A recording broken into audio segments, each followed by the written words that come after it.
there will be no real non-controlled currency in the world.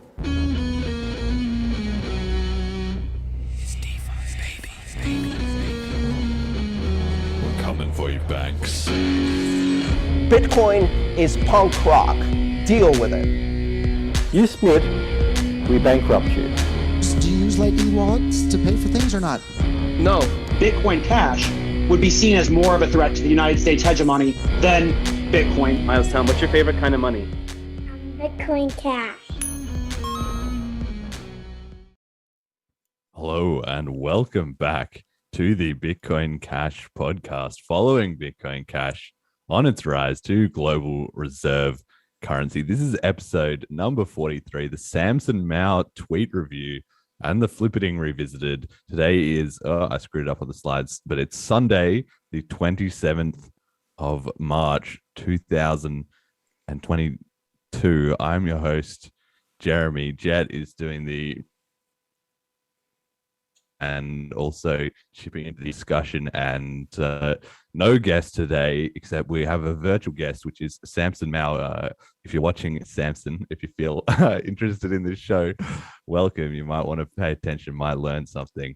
Anyway, we'll get into the specifics of that in a moment. But as always, we've got to start with the prices. So BCH having a pretty good week this week, up to $358.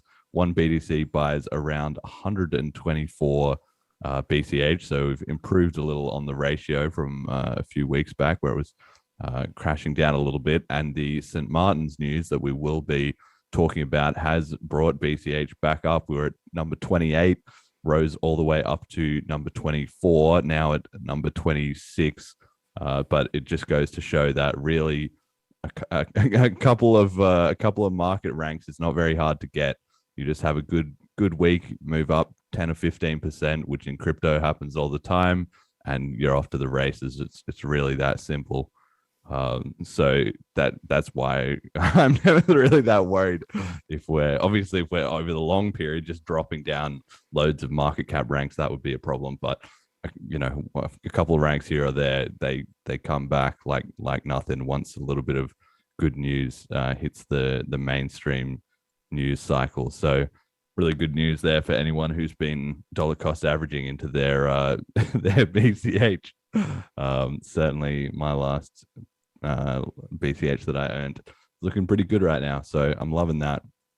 As far as the transactions, we've had BCH spike for a couple days this week from its sort of 55Ks. It went to about 70,000 transactions for 2 days. And I have a little bit of insider info, which is that I heard on the grapevine that there is an app that has been in development for quite a substantial amount of time that is getting, close to being release ready. I don't even know the specifics, and I don't really want to talk about who was, telling me this, but that's presumably that's what's happened, is they've been testing out their app on mainnet, which has spiked up the number of transactions. I don't know if you know, Jett, but I was just going through like old Telegram groups, and do you know who's building the app? Sort of. I know someone who knows who's building Okay. it. I think it's public, so I'm gonna say it, and okay, yeah. It's the Emergent Coding Group, which I believe they were, and I might be wrong here, but I believe that's the group that did the AnyHedge contracts. So they've been putting out great stuff so far. I don't expect this to be, any lower quality. Yeah. All right. Well, cool. Yeah, I guess we'll wait and see. I noticed, it was 2 days ago or whatever. Alex Perenkin. Yes, we're reading the chat, mate. I'm keeping an eye on you. We'll answer some of those questions in a moment. I was about to reply with as long as you're not inflammatory, just simmer down a bit. We'll get there. Getting called out in the chat. Yeah. Anyway, yeah, I saw a couple of days ago, I noticed if there's big floods of transactions happening on the network. I thought, oh, this is interesting. because it usually only happens when somebody has either launched or is about to launch a new app. So yeah, no further details really on what exactly that is going to be. If it's that emergent coding group, that sounds plausible to me. Then that's a win, right? Because yeah, they've done good stuff before, and just goes to show like BCH has so many projects, I feel, that are just kind of quietly bubbling away. It's impossible to keep track of all of them, and it's been really good to see the scene, slowly developing like that. It's these things are all exponentials, right? You just hear about nothing. Like once a project starts, you hear nothing for 6 months, 9 months. Then some small details emerge. Then there's a bit of a small launch. Then a few people, test it out, or it gets improved and fixed up and tested under real world conditions. And then it really starts ramping up and getting a lot of users. That's how any startup works, any app works. Almost nothing is nothing's a quick turnaround that's substantial to begin with. And then even once you've got something out there, it doesn't immediately just go viral. It usually takes a little time to build up a bit of momentum and community, like this podcast itself. Similar sort of story. So the more of those things we have just cooking in the background, the greater the chances that eventually somebody hits a winner. And even if they don't, if everybody's just quietly working away and just building up things slowly, those network effects start to compound on each other. When somebody's a user of this app and then they're also a user of that app, and then they start using BCH between it, or maybe people get introduced to the ecosystem via this way and via that way, but then they're kind of helping each other to build up the community and the price and everything. So yeah, really great to see, and I'm looking forward to more details of this app. You don't know what exact kind of app it was or anything? No, I don't think they've. Let me double check this real quick since I have it handy. But I don't think they've actually mentioned what it was. It was just that they were the ones doing it. So, admin of the Emergence Coding Telegram group said, we're simply using a small amount of available capacity on a capable chain. Filling an average BCH block is already not an easy task for a single application. We put through about 4,500 transactions on a few blocks today. That's 2 to 3 times what Bitcoin Core can sustain, if I recall correctly. Yeah, because Bitcoin Jason just said, are you guys stress testing? And that was a response to this photo. Oh. Yeah. One of those, TX Street with all the little guys flooding into the bus. Yeah. Which is pretty good. I mean, it's amazing to think that if this all goes well or whatever, give it a year, 2 years, 5 years, eventually that just will be the state of the network all the time. There'll be that much commerce just pumping through it, and it's kind of amazing to look now and you see, okay, 1 guy, 2 guys, 3 guys, and that's the goal. That's what we're aiming for. I mean, obviously not just stress testing, but real people exchanging value. And it's easy to see how as that engine started to tick over, the exponential effect would be massive, right?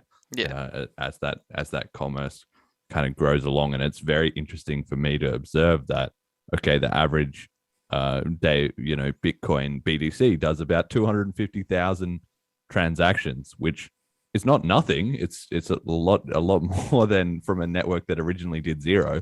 But on the other hand, it's also just been flatlined for so long.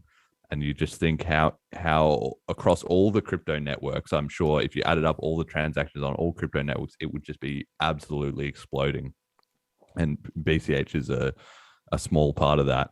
And obviously we're sort of fighting for our little share of that pie, but it's just this invisible force of crypto just becoming more and more embedded into the main economy in all these different, small ways that people don't individually see if you're not involved in crypto, right? So whenever I'm making a BCH transaction, I just feel like, oh wow, this is it. I'm really a part of it, and I just think it's amazing that if you're not involved in that way, it's very easy as somebody who doesn't know much about crypto to just think, oh, this is just that weird side thing, but it's just slowly gobbling up economic value from the main economy, which is kind of crazy to think about. So on the next slide, then, yeah, we've got the cent in USD. I've switched it into the log instead of the linear this week, so we could get a bit of a better look at what's going on. Somebody suggested I try that out. So we did see a bit of a spike because once the price started moving a little bit, once the price goes up, not only does that mean sending the same amount of BCH becomes a higher amount in fiat terms. So anything that's sort of BCH denominated, I guess there wouldn't be that much of that. But, those things sort of pump up the cent in USD but by default if the price is rising. And also because the price is rising, more people get excited and start making transactions. Maybe they buy something, or maybe somebody sees it's going up on the exchange, and then they pile in, they buy some, they withdraw to their wallet. So it's just another feedback loop where really it's kind of like you only need the smallest amount of price rise, and things already are heating up, right? It wasn't like a huge BCH run, but if a big run started, that would also just explode all these other metrics by default, like the cent in USD, the liquidity on the exchanges, probably all the Telegram groups and listeners to this show, and everything would just go nuts, right? So as much as the BCH community tries not to focus on the price, it's more about the utility. It's pretty easy to see that an increase in price would just make a massive difference to the community, and the price increase is quite independent of everything else. Like, you can't get 10 fresh app projects started overnight. It just takes time for those things to build up. But you can have the price just start mooning overnight, and because so little of it is connected to the actual utility of not BCH specifically, but all the other coins on the market. So if it just becomes flavor of the month and everybody floods in, the infrastructure is already there in terms of large exchanges. That's already been kind of built out, right?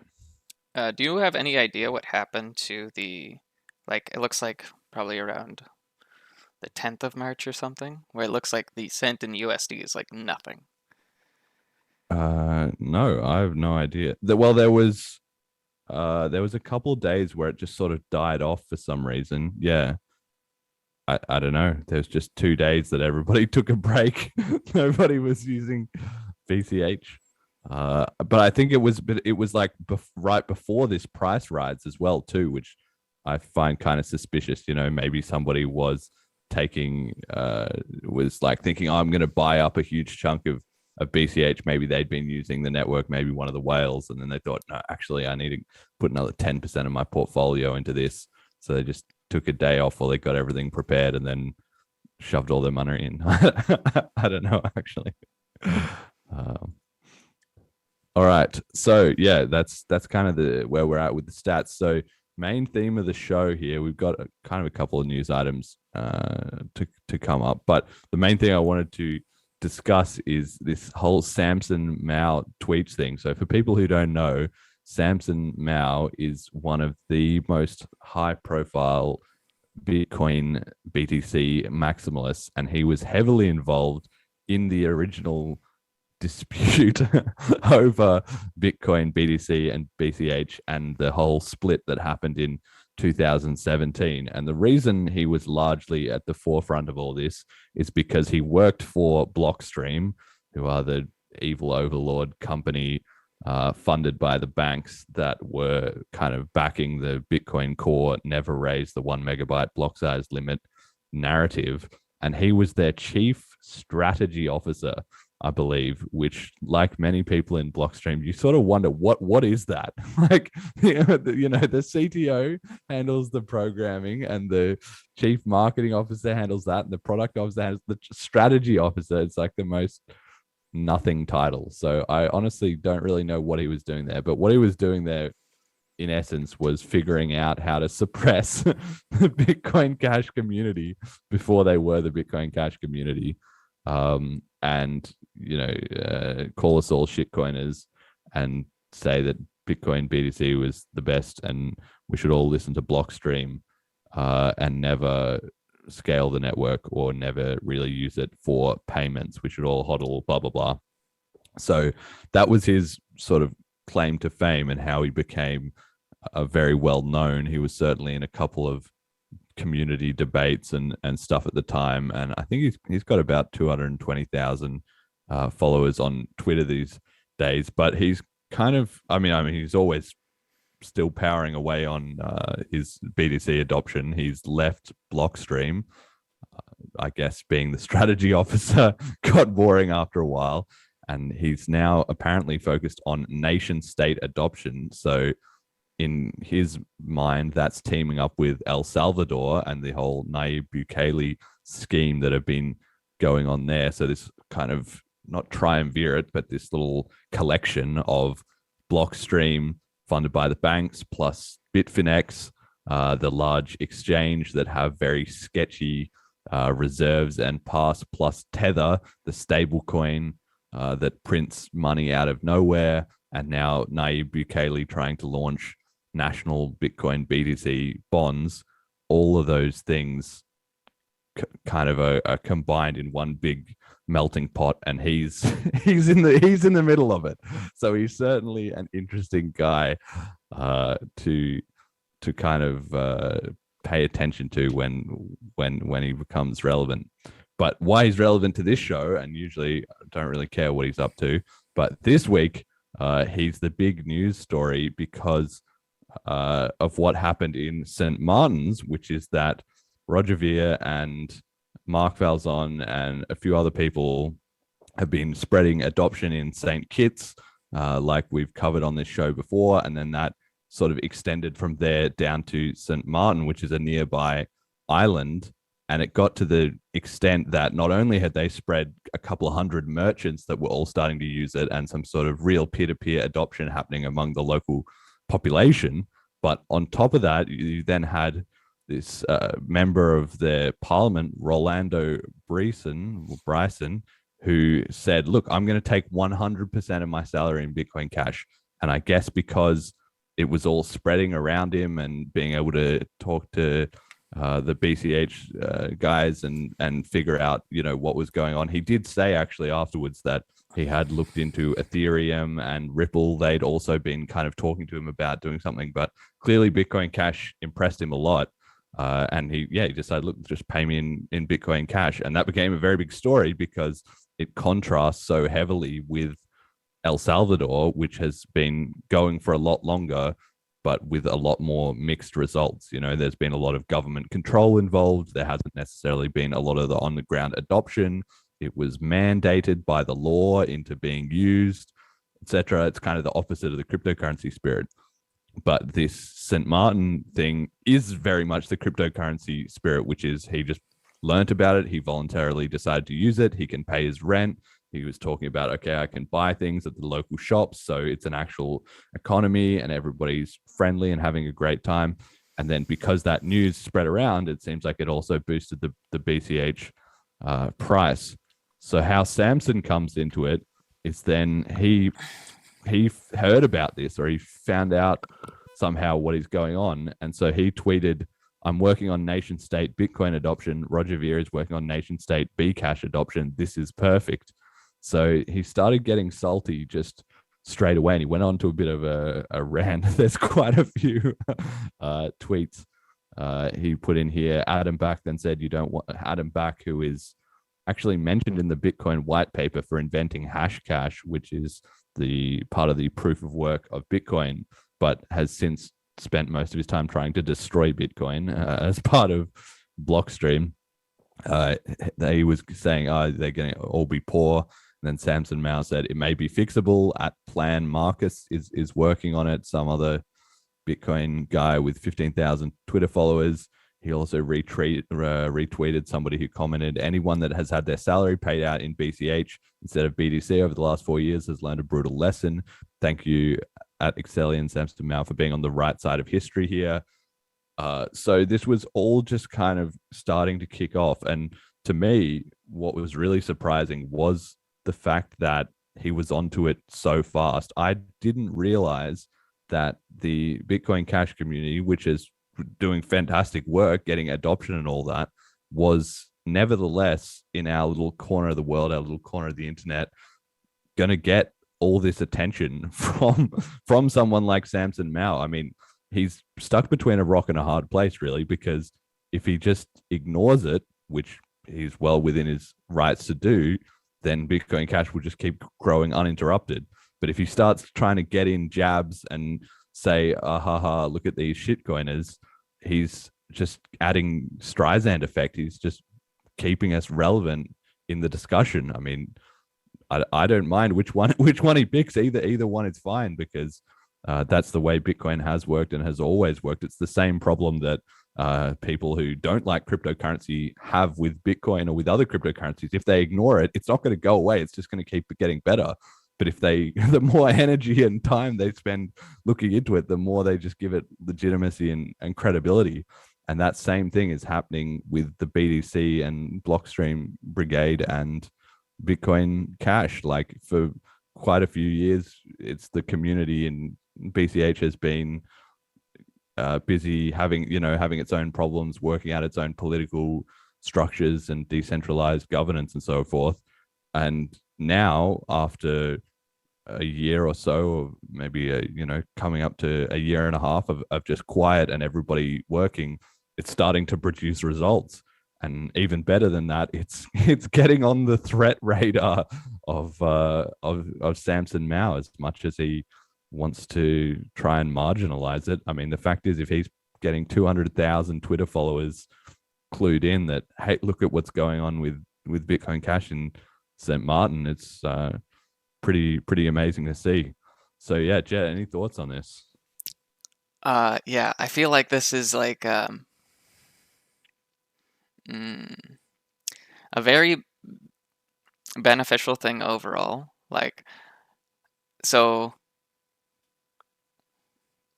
first off, I think we're living rent-free in a lot of these BTC maximalists' heads, which I love, because I think they're paying more attention to us than we are of them. And given the size of the communities, despite the fact that there's a large amount of noise in both places, the fact that we have so much signal that it's triggering, like, that's valuable. And then I think back to, we need to pair this tweet with Mark Cuban's, Bitcoin Cash is a greater threat to the United States hegemony than Bitcoin is. And it's like, Bitcoin Bcashers, we should realize that we have a much more uphill battle, because it's not just against the United States hegemony, unless the United States hegemony includes BTC, but it's both of those things, which are massive powers at this point. So, keep that in the back of your head. But I feel like we're kind of winning, even if it's just behind closed doors and in the shadows. Like, yeah, well, it's to me, it's just about, yeah, we're just un-ignorable. That's the fact of the matter, right? Is, the obvious comparison is, like I was talking about on the last episode, is then Bitcoin Cash has itself had Bitcoin SV kind of fork off and be their little small, and mostly they've faded away into irrelevance. Does the Bitcoin Cash community spend a lot of time poking their fingers into what Bitcoin SV is doing? Not really, to be honest. And eCash, they've all done the same thing, and they're salty to us, we're not sort of salty to them. But then with BTC, for many years, I think Bitcoin Cash, for 3 years maybe, while all this forums going, all this stuff, it was flowing the other way. Bitcoin Cash was going, what is Bitcoin doing, what's going on? And when I started this show, I talked about, okay, a lot of the the narratives are kind of running in parallel and whatever. And especially 1 year ago, specifically, we talked about the I can't even remember if you were on that episode or if that was before you were on every episode or whatever, but we talked about the conference, the Bitcoin conference in Miami. Yeah. And a lot of it is what is going on in, Bitcoin BTC, and then how does BCH kind of compare to that? But in this last year, it's flipped, where it's now Bitcoin Cash is the one setting the pace, and the Bitcoin BTC crowd are starting to see what we're doing, exactly like you said, and I think it's this same argument that Samson is tweeting out, that the price went down. Yeah, but that was in the past. The past does not predict the future, right? The price of Bitcoin BTC, the price of any cryptocurrency goes down until it doesn't. That's the whole point. Just like it goes up until it doesn't. A bubble can start at any time, and at the same time, a huge crypto winter can start at any time. Fundamentally, crypto's super unpredictable, and it's a trailing indicator, right? Up, it's because a lot of people are confident now, whereas if some new project is showing promise, that just slowly starts to get traction, and then all of a sudden everyone else realizes, wait, the puck has moved. We gotta catch up to it. Yeah, I think, like, I don't think anyone has realized how significant things like the new just opcodes or Schnorr signatures or even SLP, even with it like kind of dying out right now, like I think all of those things really paved the way to be, it's not just we're competing, with any one of these things now. Like, we're just scooping up everything and like, this, we can do this too. Yeah, we can do this too. However you want to use it. We already have this parallel voluntary economy. Come try it out. Yeah, Imaginary Username made a really good tweet where he said, everybody always thinks that BCH is the cheaper version of BTC, and we can't blame them because that's what we've been telling them. And it's true that is largely what the community has marketed and branded itself as. But he was saying, look, we need to just change what we're saying, and then everybody will start listening to that. So his sort of off the top, offhand sort of suggestion was we should just start talking about a parallel or a voluntary economy, which is what we're doing. And it would be such a stark contrast to the rest of the cryptocurrency economy, because absent coins like maybe Dash, if you set them aside, no other coin's really doing that. Bitcoin BTC is certainly not doing it, and the whole disaster in El Salvador is proving that point in real time to like the results speak for themselves, basically, which is, so it's now been more than 1 year, because it was roughly 1 year since it was at that conference last year that this whole El Salvador thing was announced, right? So it's been in the works for a full year, and has it been a smash hit? Not really. Like, Mark Falzon went over there. He wasn't really that impressed. We had the Nudge check it out. He also wasn't really that impressed. The only people sort of reporting on it favorably have been the BTC maximalists themselves. And so they were over there trying to like pump their narrative, but it only took a couple people to go in and check it out from an independent point of view. And then suddenly it was like, well, it's kind of happening, but there's a lot of problems. People are not getting the education. People are just withdrawing their USD as soon as they can. Like, a lot of merchants don't have the internet connection set up to use it. There was protests. A lot of people were like, why are you spending our taxpayer money on this? It's just been like problem after problem after problem.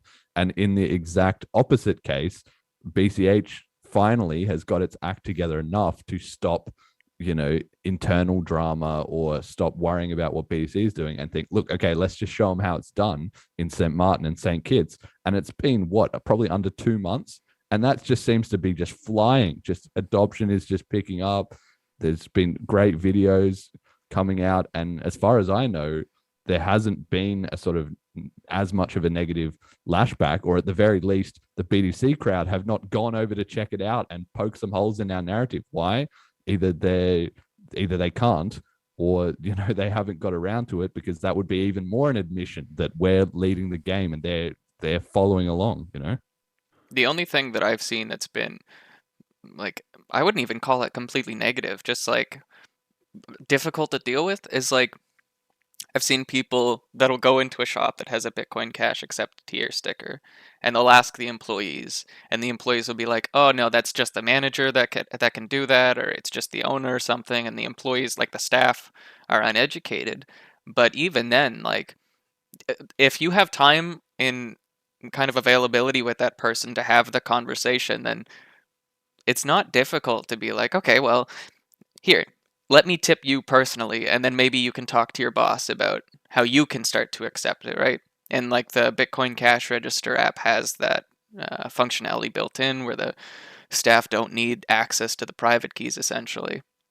But I also think it's interesting that you have the BTC crowd going after these more financial tools like the Bitcoin bonds that are now delayed. And like the BCH crowd is just like, it's money. Anything that you can do with money. And I think like when you consider the demographics of those things, there's a much higher percentage of the population that wants money than financial tools for more gambling. Like, it's already gambling inside of gambling. Like, do we need a layer 3 gambling system here? Yeah, layer 3, man. Well, that just touches on 2 points. So the first is, yeah, you're completely right, which is that the whole point is Bitcoin is designed to work peer-to-peer in every way, right?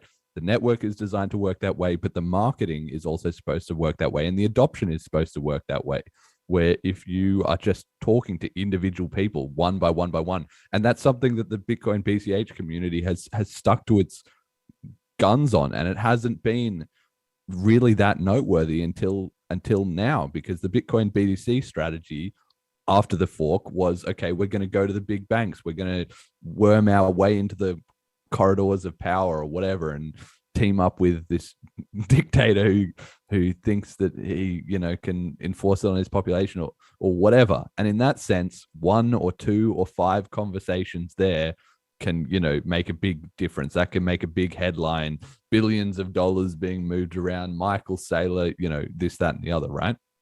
But the BCH community have not done that. Instead, they've stuck to the guns of just go to one person at a time and just talk to them. Okay, this is a wallet. This is how you send them some money. And it's amazing that the Bitcoin BTC community is probably 10 or 100 times bigger. And you think naturally that they would be then 10 or 100 times more effective at spreading that message just one by one. But they're not.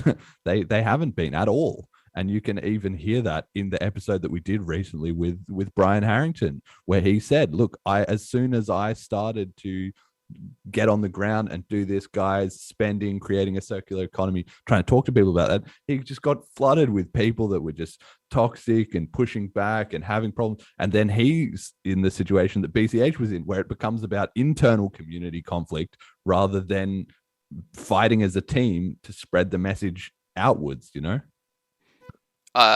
Absolutely. And I wonder how long, like, okay, so hypothetical, whataboutism pulling out my ass.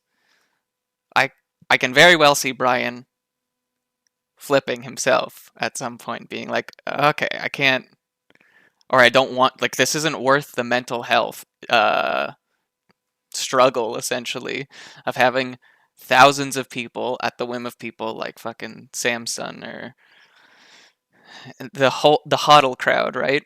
I'm fucking getting distracted here. Okay, so I'm just curious if there's anything that I could do or the Bitcoin Cash community could do to help persuade Brian, because I think he's, first off, a fantastic voice, and I think he's not being listened to enough inside of the BTC crowd. So I think if we could get someone like him to pair with the videographers and the marketers, the marketeers, whatever, that BCH seems to have a pretty good community with, like, I think that would be a force to be reckoned with, and it would quickly shut down a lot of this kind of conversation of, oh, well, look at the charts. Well, that's the thing. Crypto has just gone past the point of look at the charts, because that's just boring. That's just honestly, it's just boring. And we've had now 3 or 4 years. Well, let me think. Nearly 5 years since the split of the BTC community talking about the charts and talking about the price. And sure, when the price rockets up 10 or 20% every day, it's pretty easy to be excited about it, right? Everybody's getting rich, sitting at home in their nice pajamas, feeling superior about the world, right? I got to say myself, I love that as well too. Let me tell you, some of the most, for anybody who hasn't been in crypto long enough to go through a proper bull run cycle, it gets you fired up. It's pretty fun. But the thing is, that only happens once every few years for a couple of weeks. And then in the BTC community, as once that hype has vanished, unless the gas is fully on the pedal at all times, which of course it isn't, then things just degenerate into, haha, the price is down, haha, the price is up. Where are the haters? Oh, great, the price is up. Oh, great, it's down. The bulls, the bear, like, it's just, you can only have that conversation so many times before you're just like, what are we actually doing here, guys? And that's why all these other coins are just kicking off. Firstly, because VCs are just shoveling huge chunks of money down the, into the pockets of anybody who puts their hand up and says, I'll make a new coin. So that's happening. And that means there's a lot of money flooding in there. But the second thing is just, once people get bored of talking about the price and they go, can I make transactions peer-to-peer with BTC? No, I can't. Can I build something on top of it? Great. Well, the only people doing that are Blockstream with Liquid and Lightning and all this other stuff, which is a Rube Goldberg machine. And anybody who's not already bought into trying to push that story gives it a go. Let me tell you, as an engineer, if you sit down for 20 minutes and it's not working, you're just likely to think, all right, fuck this. Let me just find something else where I'm not, scaling a mountain just to make hello world. So I can see that just so much of the narrative, so much of the energy, the momentum, and the talent has left BTC a long time ago. And it takes a while, but given a year, 2 years, 3 years, the exponential of all that effort starts to add up. Being from Australia, when I was in high school, I remember I had to write an essay at one time, which was about, I don't know, it was about geopolitical trends or something like that. And I wrote about the brain drain in Australia. And Australia is a small, isolated island with not that much going on in terms of technology or innovation, right? Because all the industry is from, coal and agriculture and stuff. So what that means is that Australia has a huge problem where people, get educated in Australia and then they leave. They go and work for an American company or a British company or, somewhere else in the world. Maybe they get hired in Asia because we're on the same time zone. Like, all this stuff happens and people move overseas. Australia has an enormous expat community, and it's mostly the highly educated, career climbers and stuff that do it. And so that exact same thing has happened inside the BTC community. And that's what you're talking about, is someone like Brian, or in the past, everybody else who's in every other coin, like Vitalik, is a classic example, right? He just left. BTC as a sort of nation is just undergoing this huge brain drain. It's now at the point where anybody who's smart just skips straight past Bitcoin. You used to have to first go into Bitcoin, figure it out, and then move on to a new project. But now people are just getting recruited in droves into all the other things. Yeah, even Poxed. And quick shout out to him. That Pocket.cash wallet is quickly becoming my favorite. Okay. It's got Cash Fusion built in. It's got Smart BCH built in. You can connect to your own custom node, and it can do like private filtering locally where it downloads a whole block, so you're not sharing the Bloom filter with nodes and that kind of thing. Like, fantastic. And to know that, first off, he's younger than me, and he also comes from BTC is like, that's a sign. The younger generations, and I'm already young, right? But the younger generations are like, nah, tried it. No, thank you. Yeah. There's just nothing to be excited about. And yeah, it's exactly what you say, that brain drain is what matters, because it comes from these other studies that I've seen, but it's pretty obvious, right?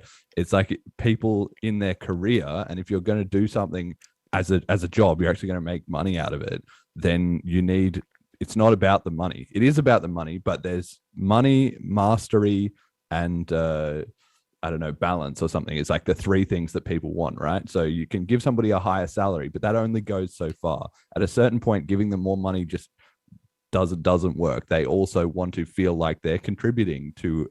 That's what it is. It's money, mastery, and like contribution. People want to work on projects where they feel they're making a difference in the world, and they will take a pay cut to do that. In fact, a lot of the devs in cryptocurrency could get paid more working for a bank, but they don't want to. Why? Because they can tell that's part of the evil empire. They want to be with the good guys. They want to be, changing the world, and they want to be doing something exciting on the cutting edge instead of fixing up the bank's outdated infrastructure or enslaving more people in debt. They think, look, let me just let me join the let me join the good guys on the Wild West, and that's what they do, right? And so as BTC becomes kind of co-opted into that system, which it has been, they've lost the magic that cryptocurrency had to begin with. I can't remember the name of the law, but there's something where it's like the bad money drives out good money, right? And how much of that? Yeah. How much of that do you think is happening with? Because even Bitcoin Cash had a massive brain drain. I remember when AVAX first launched, Gabriel going over, and a lot of more of what's now the eCash folks they're working on Avalanche post consensus. Thank you, Omar. Gresham's law. Yeah. Oh, I I lost it. Well, let But me yeah. jump in here while you remember. So for people who don't know, Gresham's law is this idea. Let me see what is stated here as a monetary principle stating that bad money drives out good. So basically, the idea is that if we're trading in a society and there's good money, let's say there's gold bars, and there's shitty money like paper notes that claim you those gold bars, but then the government's churning out these fake notes, then pretty quickly, or at some point, maybe not even that quickly, people are going to start to realize what's going on, because people would know what good money is and they start to save it, right? So if I have a gold bar and I have a $10 note, and the $10 note is supposed to be backed by a gold bar, if I have those two things and Jett says, can you pay me for some dev work, I'm not going to pay him with the gold bar, because I'm going to think this gold bar is worth a lot of money. I want to hold on to that in the future. This gold bar is going to be amazing.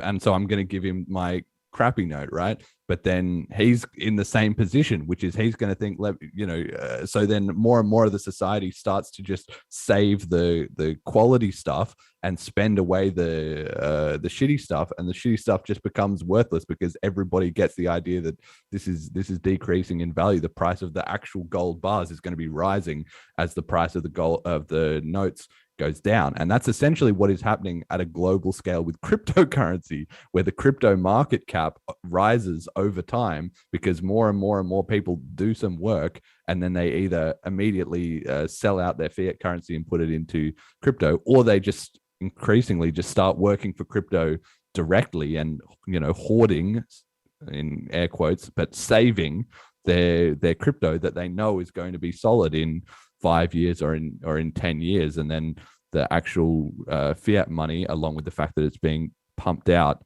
by the trillions, is decreasing in value, not only because of increased supply, but because the demand for it is increasingly scarce to actually hold it to preserve wealth, right?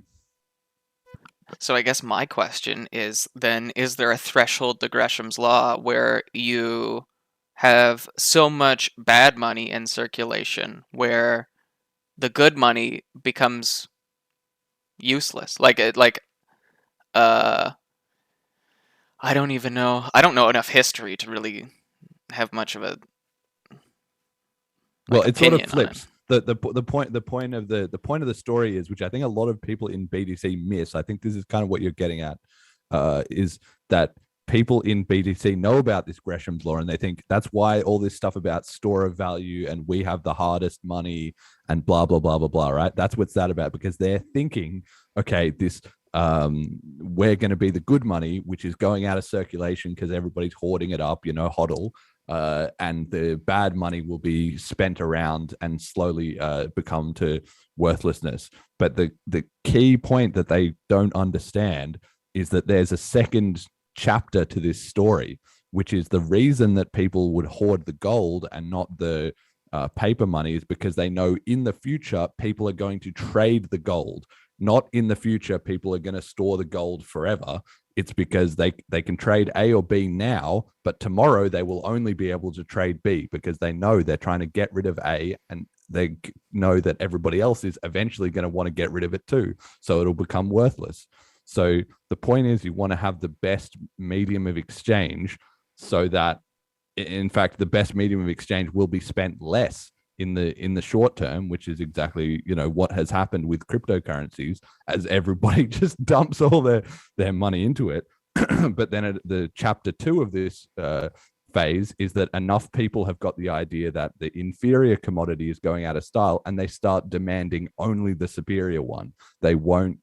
They will, at a certain point, somebody becomes the last guy who just says, "I'm not going to be holding the bag. Why am I even working for this thing that I know is, the bad money that's being driven out of circulation?" So the good money wins in the end. So when it's the Gresham's law is bad money drives out good, that sounds like the good money is losing, but it's not. It's in the short term, the good money becomes saved and the bad money gets spent until nobody will accept the bad money. And then suddenly the good money becomes the new medium of exchange, right? So that's where the BTC crowd they don't understand that the transition to the second step is what happens in the end. And so they're so focused on the first step that they've forgotten that eventually they will still need to be a tradable commodity. Maybe this is why they're going for regulation, because then it's not just the battle between these monetary systems, but you have the power of the mandate, which we've seen works pretty goddamn well, right? Yeah, of course. It's just protectionist because they know they can't compete on a free market at some conscious or subconscious level. Yep. Okay. That clicked. There you go. That's why we're all about the free market and that's why I talk about, we talk about the price every week and all that, but I think the BCH is the best money and it's going to prove itself in reality. I think that's exactly what we're seeing here in St. Martin's. But the point is that I don't want BCH to be insulated from the free market. I don't mind that it has had this huge crash. Okay, it's been devastating. The community have It's had been a really good for tough me. time. I've been getting more Bitcoin Cash. Yeah, exactly. And over those last, like I saw Bitcoin Jason, he was talking about on one of his episodes recently that he was like, look, Bitcoin Cash is cursed by the 5-year chart, right? There's a lot of trading sites and whatever that show things, up to the last kind of 5 years, and BCH is just getting to that point where it's just this huge crash, but that's going to fade out. Given another 6 months, another year, another 18 months, soon the BCH chart will have reset to, okay, it started at $80 and then it's been climbing up, Yeah, it's not going to matter though. Like, this is going to be like, I wanted to bring this up earlier and got distracted. I have a big fucking problem with the crypto people that are like, oh, if you look at this time horizon, here's the high and here's the low. And when we just switch this little time frame a couple days, depending on the coin we want to either boost up or talk shit, and it's become a completely useless talking point. Like, you have to realize, especially when it comes to the Bitcoin Cash chart, most of the people in Bitcoin Cash haven't been in it since day one. At this point, I don't think that's the case unless they were OG Bitcoiners. So, like that there were a select group of people that had to deal with the burden of that price drop. No one else has been affected by it. And like, if you bought in immediately after that horrible price drop, right, you would have made 2x, 3x now. So the time horizon for that chart conversation at all changes the conversation, and it's fucking irritating to try and navigate because someone's got an agenda to even bring it up. Yeah, and I mean, the thing about that huge price crash in the first, it's exactly on this slide that we're talking about here with the Samson Mow, as he was getting rustled about BCH, retweeting this, oh, look, the price has crashed. So if you've been getting paid in BCH this whole time, you've got wrecked. It's actually the opposite to that, which is the reason that it got wrecked so hard was because all his mates, everyone who was on the BTC side, they all cashed out. And of course, there was just selling pressure, just driving the coin into the ground. But the thing is, they're all now out. So if BCH starts rising again, they're not just going to be scratching around in their pockets. Oh, look, I had a spare 10,000 BTC or 5 BTC or whatever. I'm going to cash it out now. It's the opposite. If the price starts going up, they are going to sort of miss out on those gains, and the community resources in BCH are going to start rising as the price of BCH rises. All these people in St. Martin who have been getting paid, okay, you got paid $20 here and there because you bought, groceries for that week or whatever. If that then rises up to $25, people talk once they're getting rich, right? And that's how BTC initially exploded so much because everybody was talking about we're getting rich, the hodl and all that. Like the Miami conference that we saw last year. That's what it was all about. Max Kaiser on stage screaming "fuck Elon" while their price was going to the moon. Of course, people are going to be excited and hyped up about that. But at a certain point, as the real economy sort of starts to kick into gear, as people valuing what they can actually trade and use to exchange, then that has so much more of a positive loop back effect than if it's all just, you can get quite a long way, as we've seen on I'm going to buy some and I'm going to hodl it, but you can't increase your prosperity beyond recruiting more people to the Ponzi scheme. And at this point, it's big enough that there is not lots of new people flooding in, which is why they're going off hat in hand to beg El Salvador. Can you hold it over for a second? I got to use the washroom again. I've had too much coffee this morning. Yeah, no worries. All right, well, can you just switch to the next slide? Then I'll talk a little bit about that. Beautiful. All right, so, and on the next slide, I sort of thought about this. Why was Samson so upset, and what was kind of happening, with him paying attention to BCH spreading adoption so fast? And I thought about it for a day or two. I concluded, look, this is actually a pretty big deal. So what I tweeted out in response was hashtag Bitcoin BTC have been mentally defeated as market leader. Despite incumbent advantage, they have voluntarily submitted to following, reallocating resources in attempts to imitate groundbreaking Bitcoin Cash progress. Given time, price will reflect. And this is because, like I talked about on that previous slide, Samson Mow, he had said it may be fixable. Plan Marcus is working on it. So Bitcoin BTC have their strategy of creating adoption in El Salvador, and BCH have started creating adoption in St. Martin's. But things are going better in St. Martin's than in El Salvador. And to the point that it's got on Samson's radar and he's upset about it. Now, if he ignores that, then that's one thing, right? Because Bitcoin is the number one ranked coin, and so they set the pace for the markets. Things that Bitcoin BTC does to become the first country to be adopted here, or the first crypto to hit $1 billion or $1 trillion, those kind of things. That's what comes from being the market leader. The definition of the market leader is who is innovating who is at the forefront of innovation, right? And usually the company that is at the forefront of innovation also has the most resources, which allows them to stay at the forefront of innovation until they start getting outcompeted by something that is so much better that it's able to leapfrog that resource advantage. And this is what has started to happen, which is that now Bitcoin Cash, despite having 100x less resources or less, is setting the pace, because as soon as Bitcoin BTC start to follow Bitcoin Cash, which we've already kind of touched on, then in their head they've submitted. They know that they're not the leaders anymore. It doesn't matter if we're number 25 on CoinMarketCap,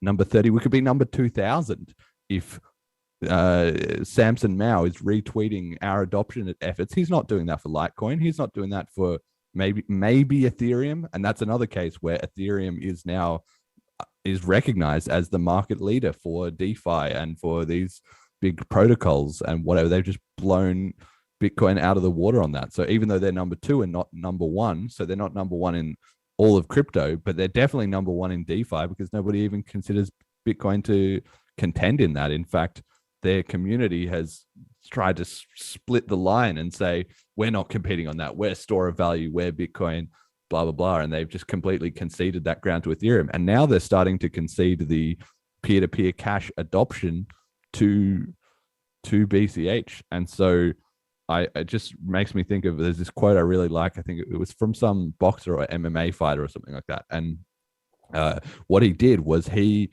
streamed all of his training sessions and everything. He was preparing for this big fight. And one of the reporters or the media or whatever came to him and said, look, you've just streamed all your fights, all your preparation, all your tactics and all that. Like, aren't you worried that the other guy is just going to watch your fights and just figure out how to beat you? And his response was, any second he spends watching my tape is a second he's not worried about his own plan. And so I just straight up don't care. And that's exactly what is happening here, and particularly in cryptocurrency, where there's not like some secret agenda. Like, the whole point is your blockchain is transparent. To a certain extent, your community governance should be transparent.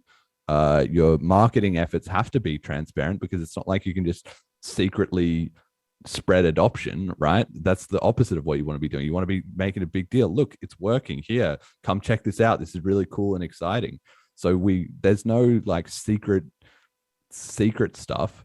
If BCH is killing it and we're making a lot of noise about it, which we should be, if BTC start watching, they're exactly like that competitor in the fight, that if they're watching our tape, they're not worried about our own. And that's why if Samson says he was talking to his mate and his mate's going to go and fix it, well, it's two options. Either his mate goes, yeah, they were all hype about that, but he doesn't follow through. He doesn't actually go to St. Martin and try and look into it, in which case, well, we're winning by default then, because you're not competing. We're the only one there. Or he does do it and he does go over there and he does spend time arguing and whatever. And that's time that he could be spending creating the Bitcoin BTC island. But he's not doing that if he's busy wrangling around with St. Martin. And when it comes to on the ground adoption, BCH just has a huge advantage because it's so much simpler. It doesn't require all this Lightning Network, all this bullshit. It's just you teach people real peer-to-peer cash and it goes great. That's exactly what's happened. The only reason it hasn't happened so far, except for recently, is that the community has been too busy fighting among itself, too under-resourced, too busy looking back into the past, too depressed and too, all these problems. But they're all gone now, and it hasn't been very long, and suddenly, big impact is being made. I think we're still under-resourced, but the rest of that I agree with. Oh yeah, like we are definitely under-resourced, but as more of this echo, as this starts to echo around, the price of BCH will start rising, and that will massively increase the resources of the community, of the diehards. It's just the price signal is decentralized, like naturally, people who have BCH, as all of their wealth starts increasing because of BCH, they will think, great, this is what I need to spend more time and effort on, right? And it's just this case that since at the time of the split, when it was, I don't know, it was something like Bitcoin was like $2,000 or $3,000, I think, at this time of the split, something like that.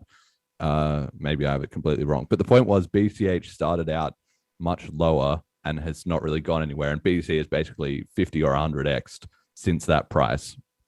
And no, hang on, that can't be right. Yeah, no, actually, yeah, 50x, since that price. Maybe it was in the $1,000 range, something like that. Anyway, the point is they've had at least 10x wealth increase, and yet are they crushing adoption and stuff? No, they've had 4 or 5 years from 2017 to 2022 to prove that they were deserving as the market leader and that they were on the right side of the block size war, but they haven't done it. They haven't crushed us out, and BCH is starting to make a kind of a comeback run. It certainly feels that way anyway. Yeah, 110%. I am just kind of dabbling with this idea. Maybe a viewer can give me a little perspective on it.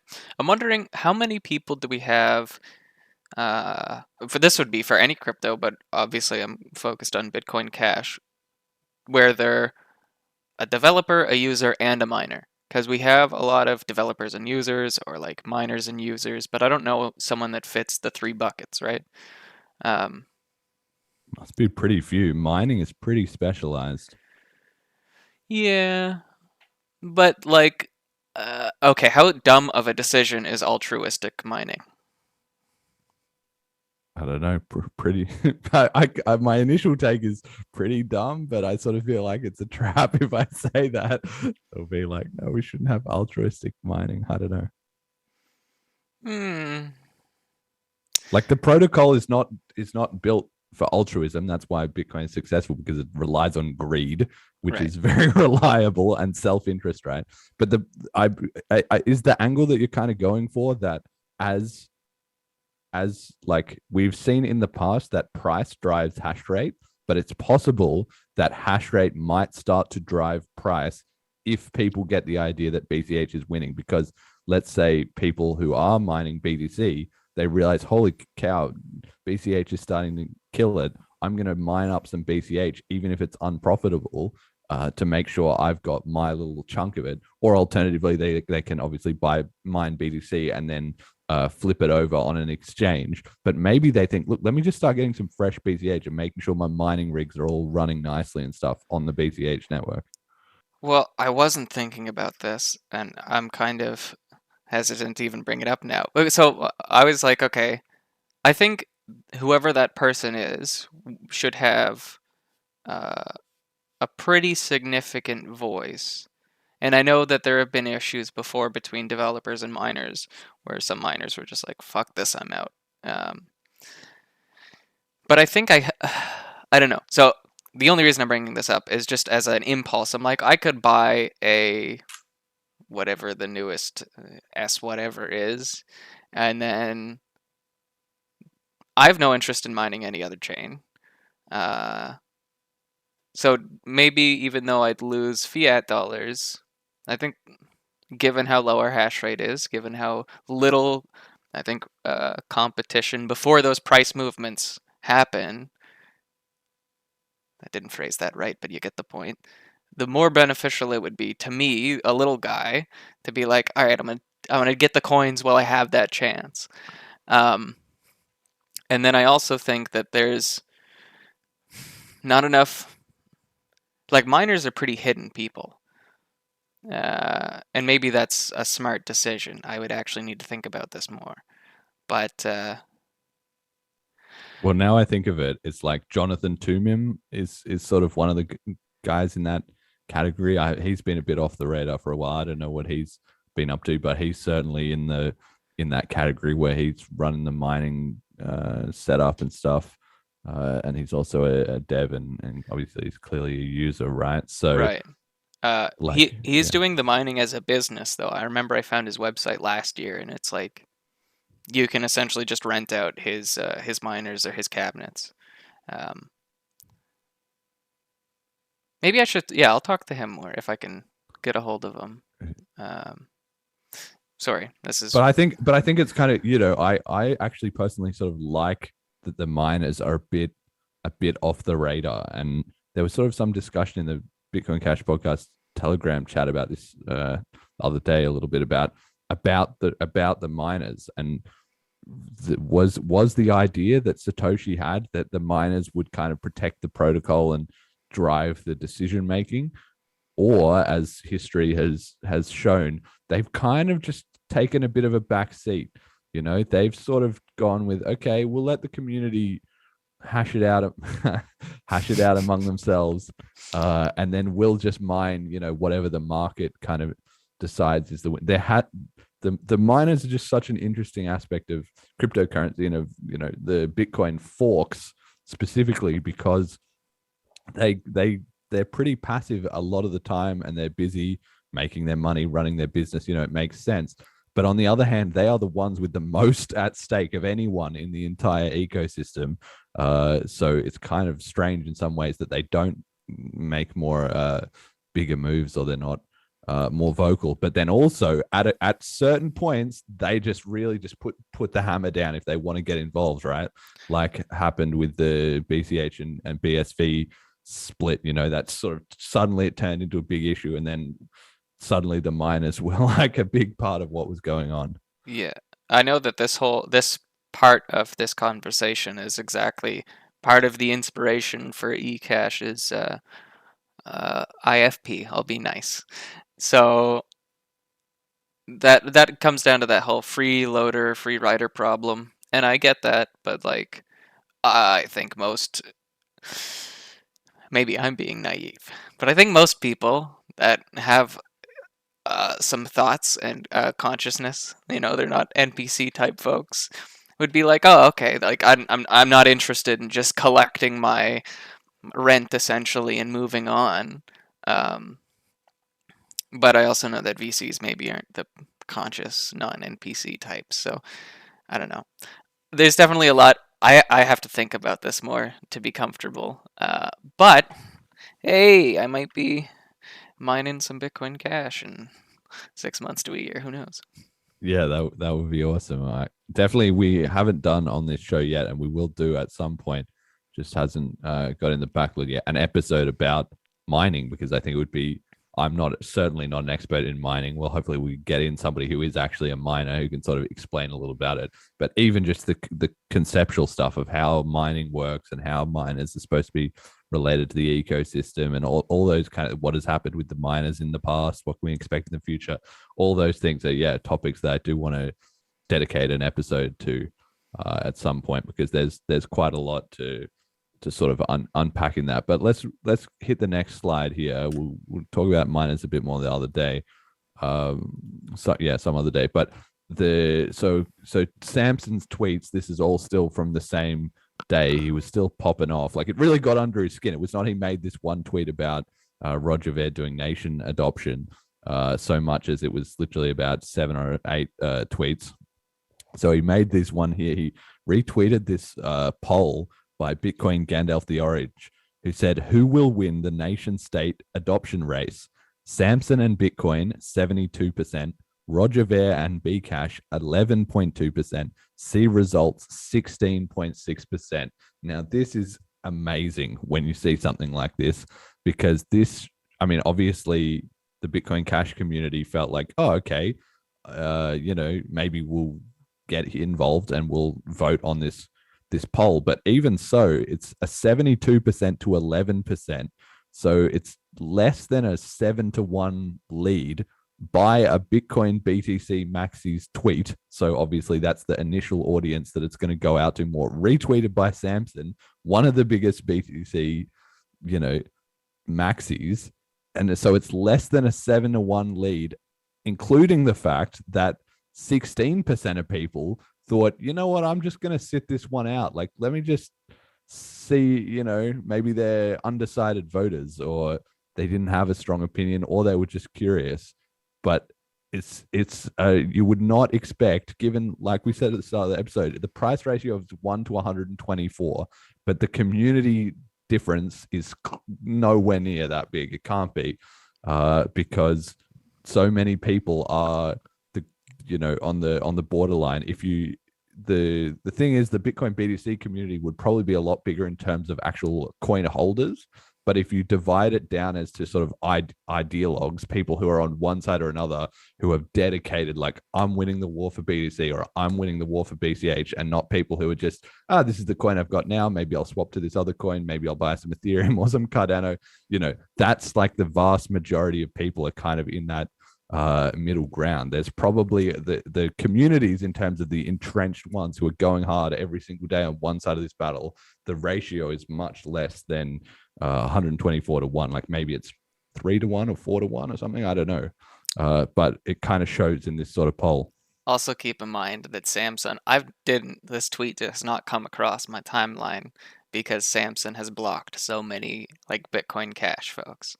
So even with that, and I've never heard of Bitcoin Gandalf the Orange, so even with that, to see a 7 to 1 is pretty interesting for sure. I've never thought about that, the difference between the price ratio and the community ratio. And is there another metric that might be able to map out that, like, equilibrium, not equilibrium, the like the metric that explains the difference? I don't know, actually. And I have been thinking about it, because, I mean, that's sort of part of the fun, right? Is that it's a bit unknown as to what that is. My supposition is it's basically just based on logic, right? Which is, and it's basic observation, right? You can go to a cryptocurrency meetup and talk to people, or you can go on Twitter even and look at, okay, who are the big influencers in certain coins, right? And certain coins will have people who have, 500,000 like Samson Mow, he's got 200,000 followers, right? And he's a known toxic BTC maxi type guy, right? But does that mean every single one of his followers is all in on Bitcoin? No, a load of them are just know that he's a prominent guy in the industry, and so they're following. What is he thinking? And as well as that, even if some section of his audience, like probably the majority, own some Bitcoin BTC, that doesn't mean they're stuck on that, forever. Like the key metric among coins and whatever is how many people do you have that are ride or die. Basically, that's because those people have exponentially more impact on what the coin produces in terms of the development. Like a lot of the developers are pretty ride or die because that's it. They've, maybe not completely ride or die, but they would have put a year or 6 months or 2 years into learning the specifics of a coin, how that tech works, so that they can build a wallet with it, so that they can integrate into different services in the scene, as they start to network with other devs and stuff like that. So they're pretty big, and that kind of comes to that brain drain point. That's why Ethereum has been so good, because it attracted so many people who are willing to invest, their time and money. But then in a similar way, businesses like exchanges or whatever, they don't really have a dog in the race, because they just think, well, we'll just support every coin, and if the market moves to another coin, well, we're buffered against that, right? News outlets, they also generally don't care, except for CoinDesk, who have been bought out by the same guys that own Blockstream, and thus they didn't report on this St. Martin news, which makes it even more interesting and even more important that Samson was upset about it and retweeting it, because he was getting the word out there, even if the news blackout was on, So I'd it's just the people that are all like this podcast. I'm all in on BCH. This is not going to be the BSV podcast or the Nano podcast tomorrow. It's just not going to happen.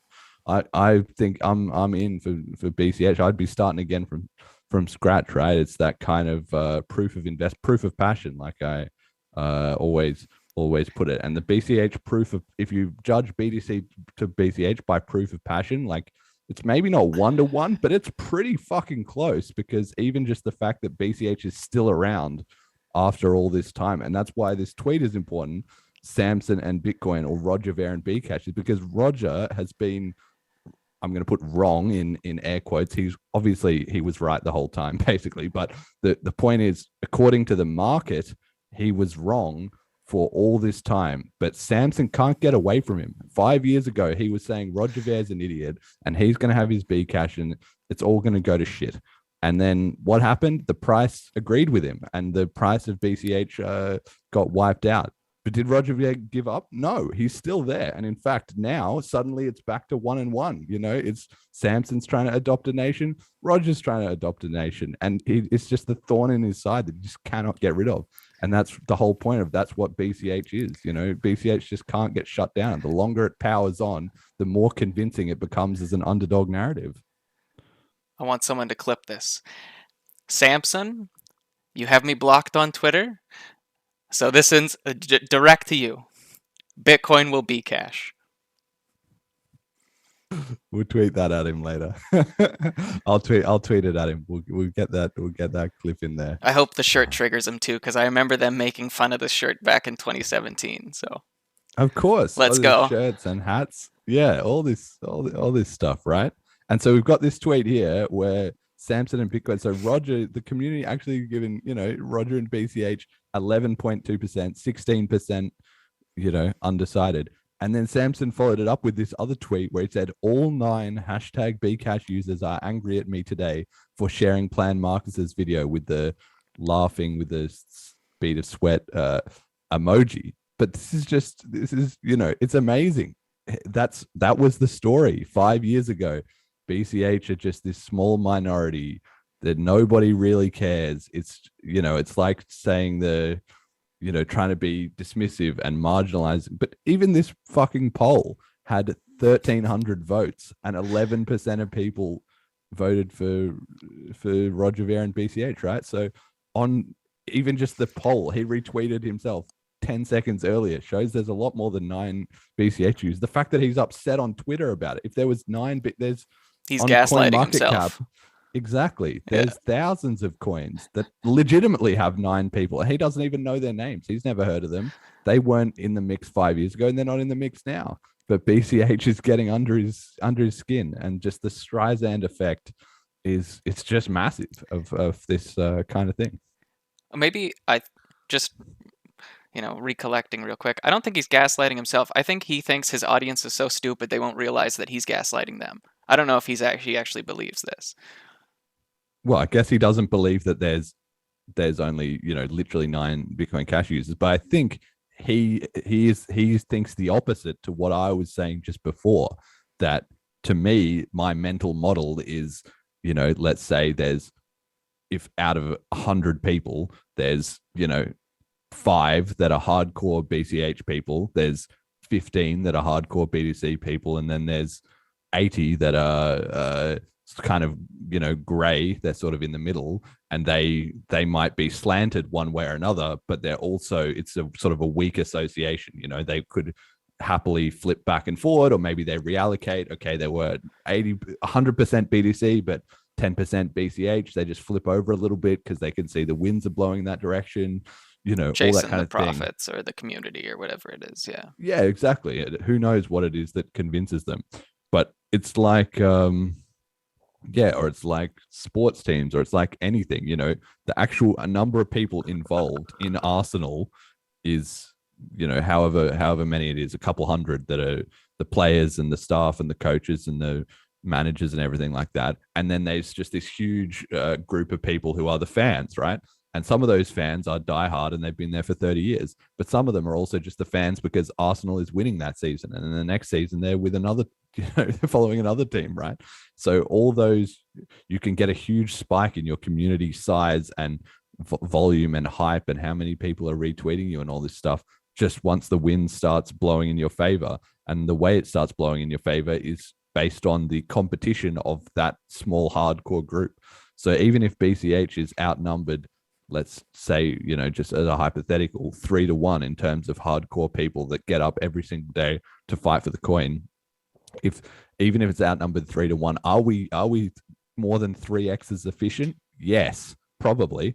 And that's why the narrative is starting to shift, because exactly like this poll, St. Martin's is there, and El Salvador is there. If BTC was working on nation state adoption, we didn't have the resources or the time or the community to fight that battle ourselves, then it would be a different story. But it's still 1-1, and these tweets just highlight that. I have a prediction that I feel pretty confident about. If you'll entertain me for a minute. Yeah, go on. I think Gary V is going to end up a Bitcoin casher, and the BTC maximalists are going to then talk shit on Gary and say that he's a scammer, he's never done anything, he made his money from his dad, yada yada. And I say that because Gary really likes the underdog, first off. He likes people that are willing to grind it out. And I think his interest is mostly in like NFTs at the moment. But I think he understands that the technology is the big thing, and it just takes time to build the social network, let's say. So, who's Gary V? Gary Vaynerchuk. Oh, 100%. He's like a Ty Lopez character that's blown up in the past. Who's Ty Lopez? Oh my God. I'm just way out of the loop. Hold on. Have you ever seen... I can't believe you've never heard of Ty Lopez. I've heard the name like once, but I don't know. Is he a rapper or is he a... Oh, maybe he's made some rap, but that'd probably be cringy. He's like kind of like a financial help guru. I think he made his money similar to Jeff Bezos, where he was like selling books online, but now he mostly does courses. He brings in experts in other fields and essentially hires them to sell their course for them. But the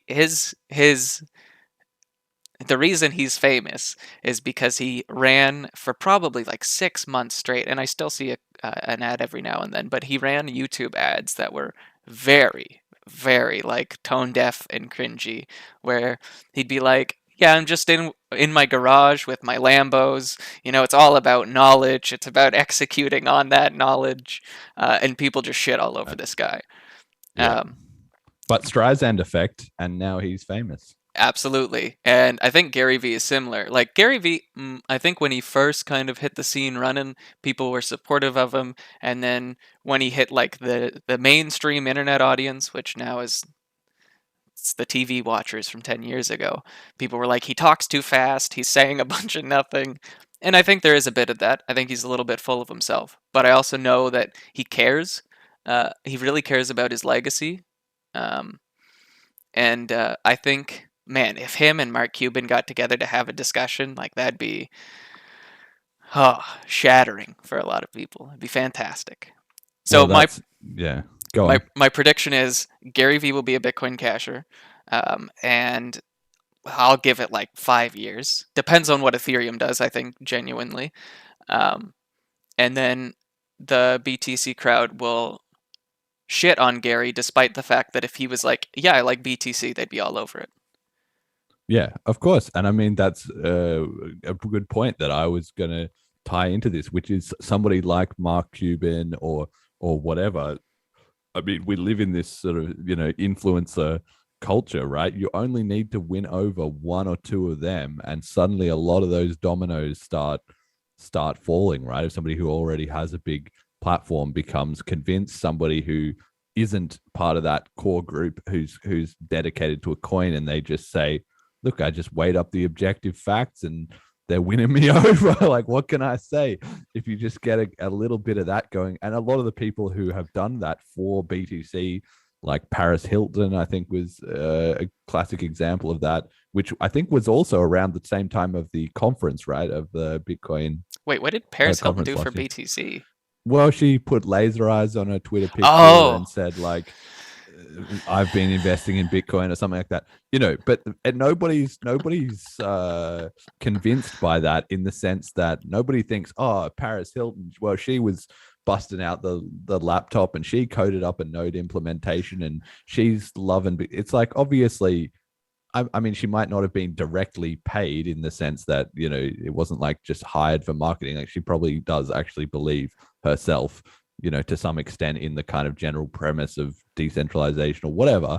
But the point is, nobody thinks that she is in the same category as Samson Mow, who spends all day, every day working on Bitcoin. Instead, Bitcoin was just like something she brought up for a bit.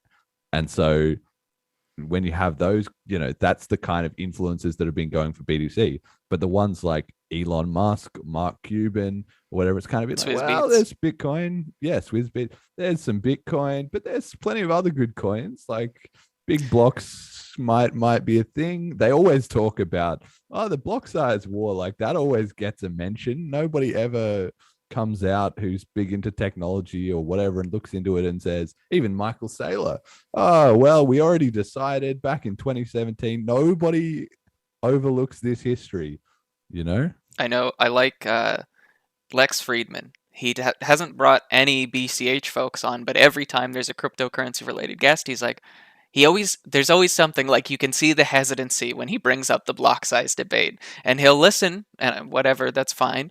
But like, yeah, I don't think he's convinced by any of that.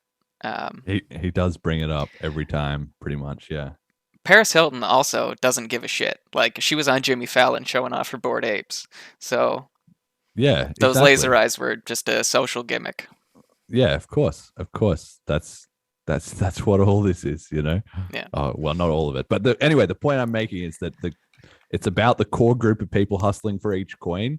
They're the ones really duking it out, and with just a massive crowd of spectators on the sideline, who are the ones who move the market, right? Because the people who are all in, they're making the project, but then that signals to everybody else, and then suddenly they dump into one coin or into another coin, and the price rockets up. Like with Dogecoin, after Elon said, I freaking love Dogecoin, that's exactly what happens. So if we hit the next slide then, so we've got even more of these tweets from Samson being upset about BCH. So he made this weird tweet which says, even kids know Bcash is not Bitcoin, and he tagged some other person that he knows. So it's not his kid, as far as I know. He doesn't have kids, but it was somebody else who likes Bitcoin BTC and has this kid. And so the kid made a video kind of laughing and saying Bitcoin Cash is not Bitcoin, and then the kid says, oh, my mum really likes to argue with people on the internet or something like that. And it's like the whole point was that the kid didn't know or didn't understand anything about it. It was literally just their mum told them, hey, can you make this video so I can wreck some people online? And the kid just thought, ha, it's my mum, all right, whatever, And I just found this so funny because we have in the intro, we have Miles from Ryan Giffen's kid, and Ryan says to him, that was completely unscripted.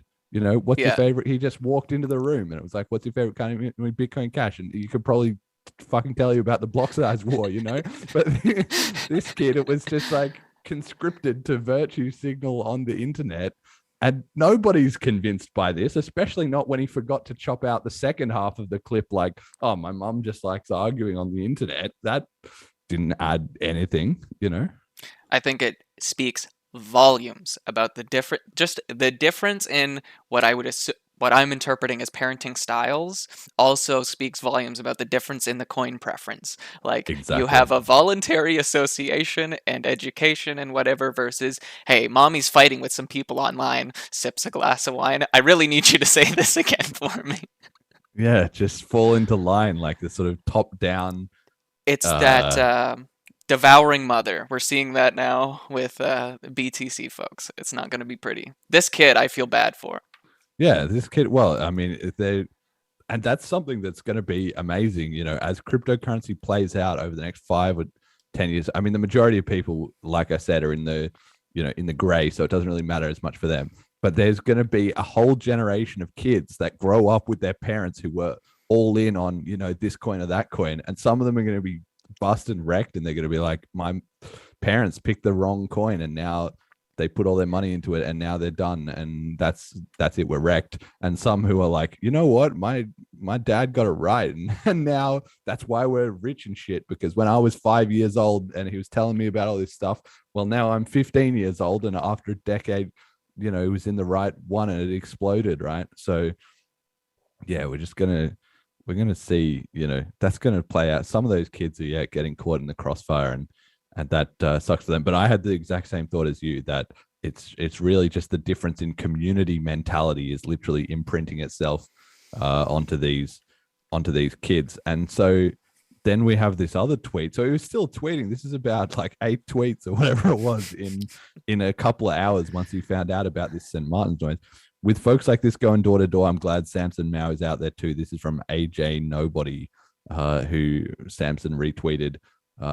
It's we're from the official delegation. We'd like to tell you about shitcoins, and it's this kind of door to door salesman, and looks like somebody's face edited on at the back there. I don't really know who that Brock is. But Pierce.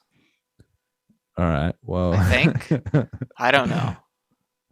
Yeah, it's kind of a weird one there. I don't really know what the in joke is about that, but it was still on his mind, the idea that, wait a second, other coins are not just sitting around; they're getting work done. It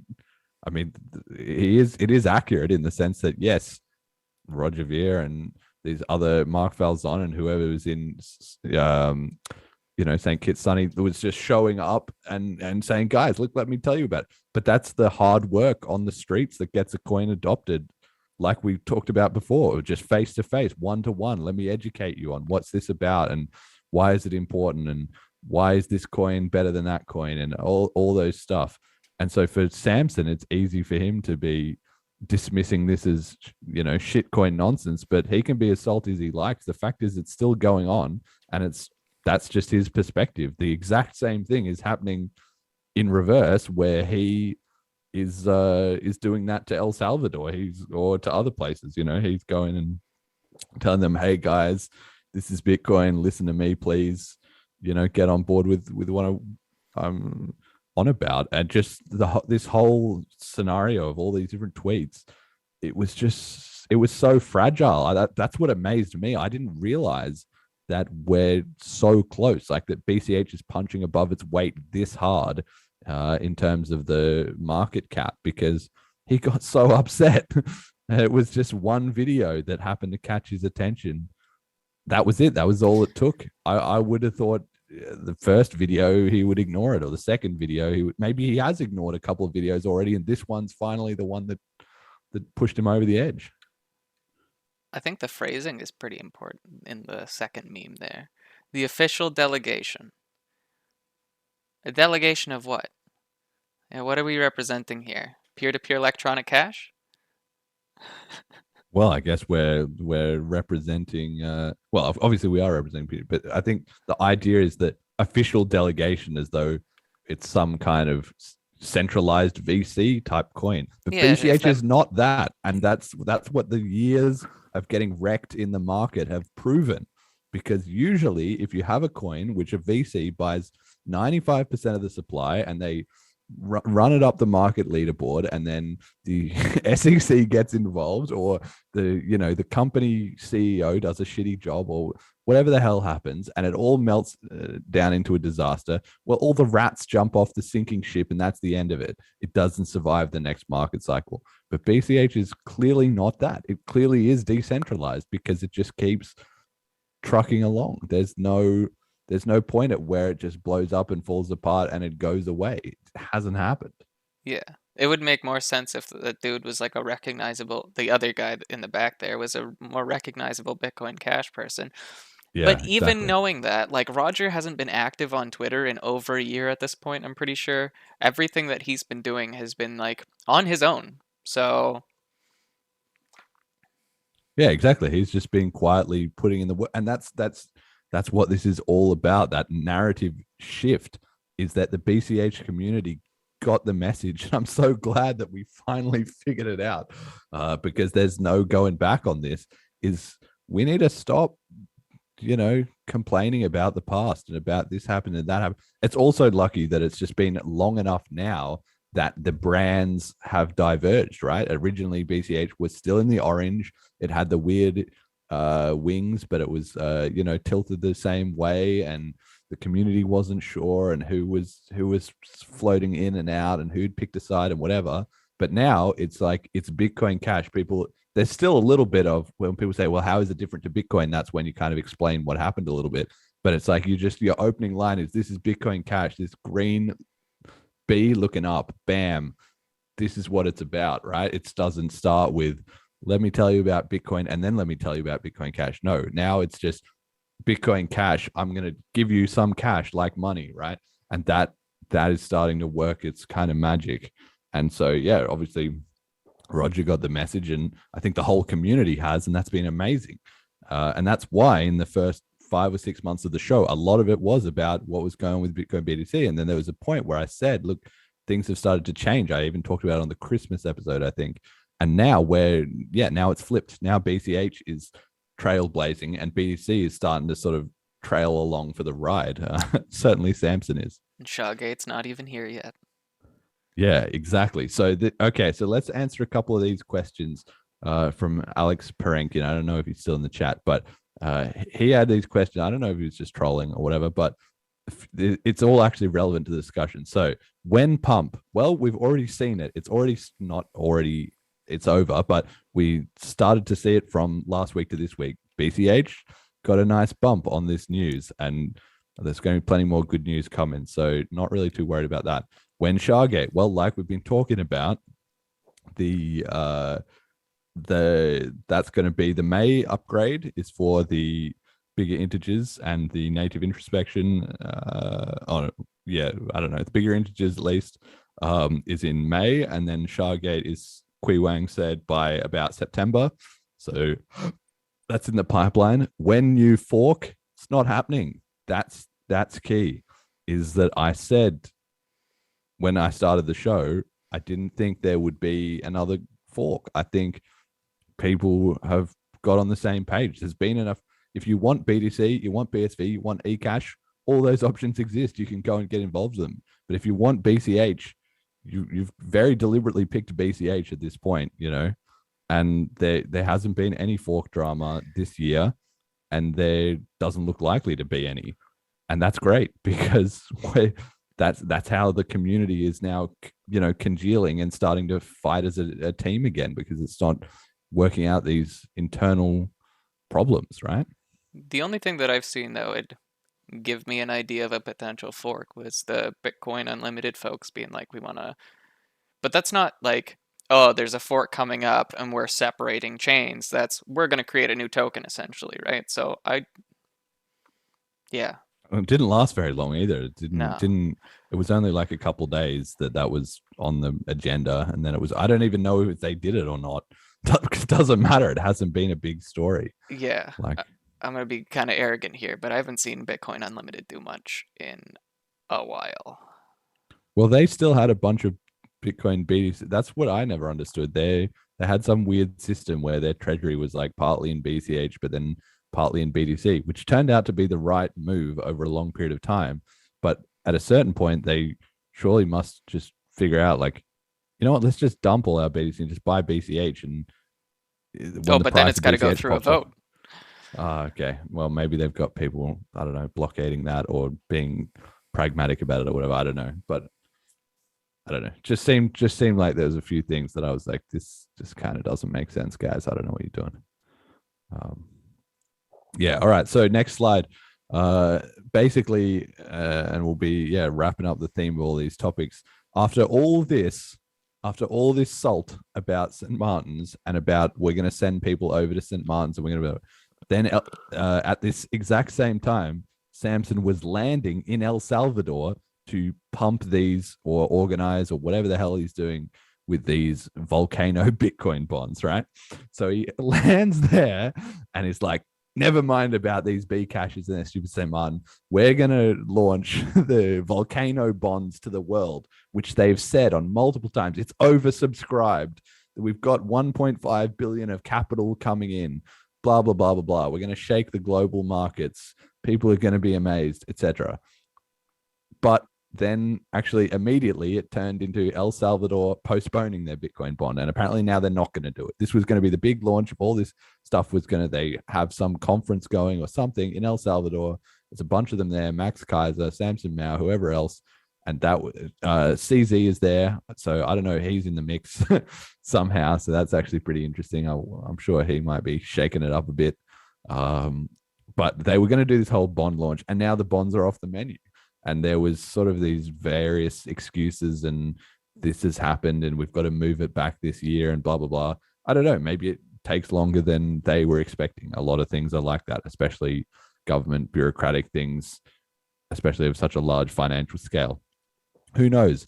But this external commentary from Reuters and from other places was just kind of like El Salvador, which is already not the most credible of international nations, is busy just destroying its own reputation, not only having started this whole Bitcoin journey as a top-down authoritarian thing rather than a grassroots movement, but to add on to that, they've now made they've taken it up a level with these Bitcoin bonds and they're not even doing it properly. You know, there's more problems and issues there. So the more time Samson Mow spends worried about his Bitcoin bonds and about, BCH adoption in St. Martin, that's just all time that he's not spreading peer-to-peer adoption. So good luck to him. I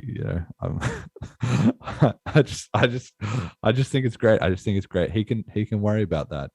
I hope it works out for him. All right. That's enough about that. That's enough about Bitcoin BTC. So on to the next slide. We've got bitcoin.com, and this is another one. So Roger's been busy spreading adoption in St. Martin's, and while he's doing that, well, bitcoin.com is coming out with some bangers. Completely new project that they announced, which has been on the agenda, I guess, or it's been hyped up for a couple of weeks. I didn't put that into the show, but it was this thing called Verse with a astronaut next to this shiny kind of portal thing, and nobody really knew what it was about.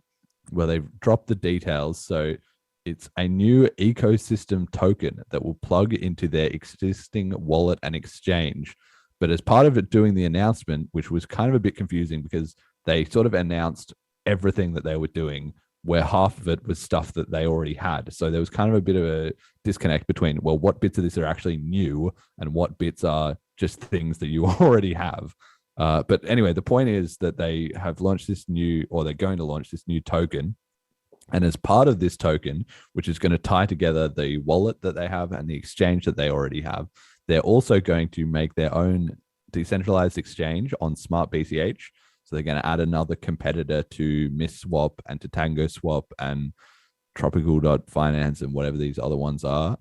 And they're also going to launch a Visa debit card, which pays you back rewards in this token. So you can like BitPay, or I think Coinbase, or like a couple other companies have these, where you can put crypto balance on your card, but then you can go and spend it at MasterCard and Visa point of sale things, and it basically just sells your crypto and gives the merchant their fiat at that point of sale, right? So this was kind of an interesting one. Like the DEX part of it, I'm not super excited about that specific aspect of it, because we've already got 5 or 6 DEXs. So, I mean, it's better to have a DEX than not have another DEX. But on the other hand, it didn't seem really that great of an innovation.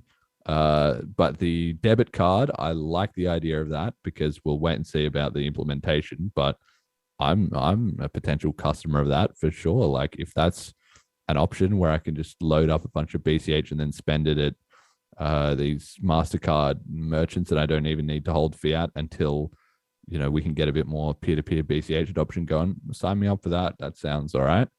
And the Verse token is initially going to be on Ethereum, but where their plan was to expand to Smart BCH and other chains as well, as necessary, as they kind of get along with things. So I would give this rating about 8.5 or maybe a 9. Yeah, maybe more like an 8.5 out of 10 in terms of the hype that they did and then what they kind of delivered. So overall, it's pretty solid. I like it. I like that they have a DEX, even if that's a bit meh. Like, these things have obviously got to be planned up front. So maybe they had that more in the pipeline before a lot of the other DEXs even started, or grew to prominence or whatever. So, or maybe they just want to be thorough and just make sure that at least their ecosystem is not going to get wrecked if one of the other devs like rugs, so that redundancy is not really a problem. So it's good to have it. And I really like the Visa debit card, because I could definitely see myself getting involved in that.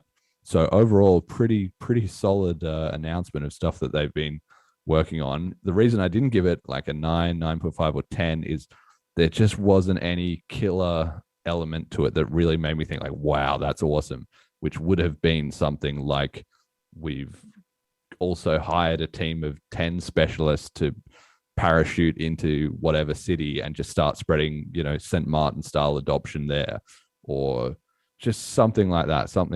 Or we've, I don't know, got a Hollywood executive who's going to make a cryptocurrency movie, or like something like that, which I'm not necessarily expecting, which is why they can get a pretty solid rating without it. But to get a 10, it would have to be something like that.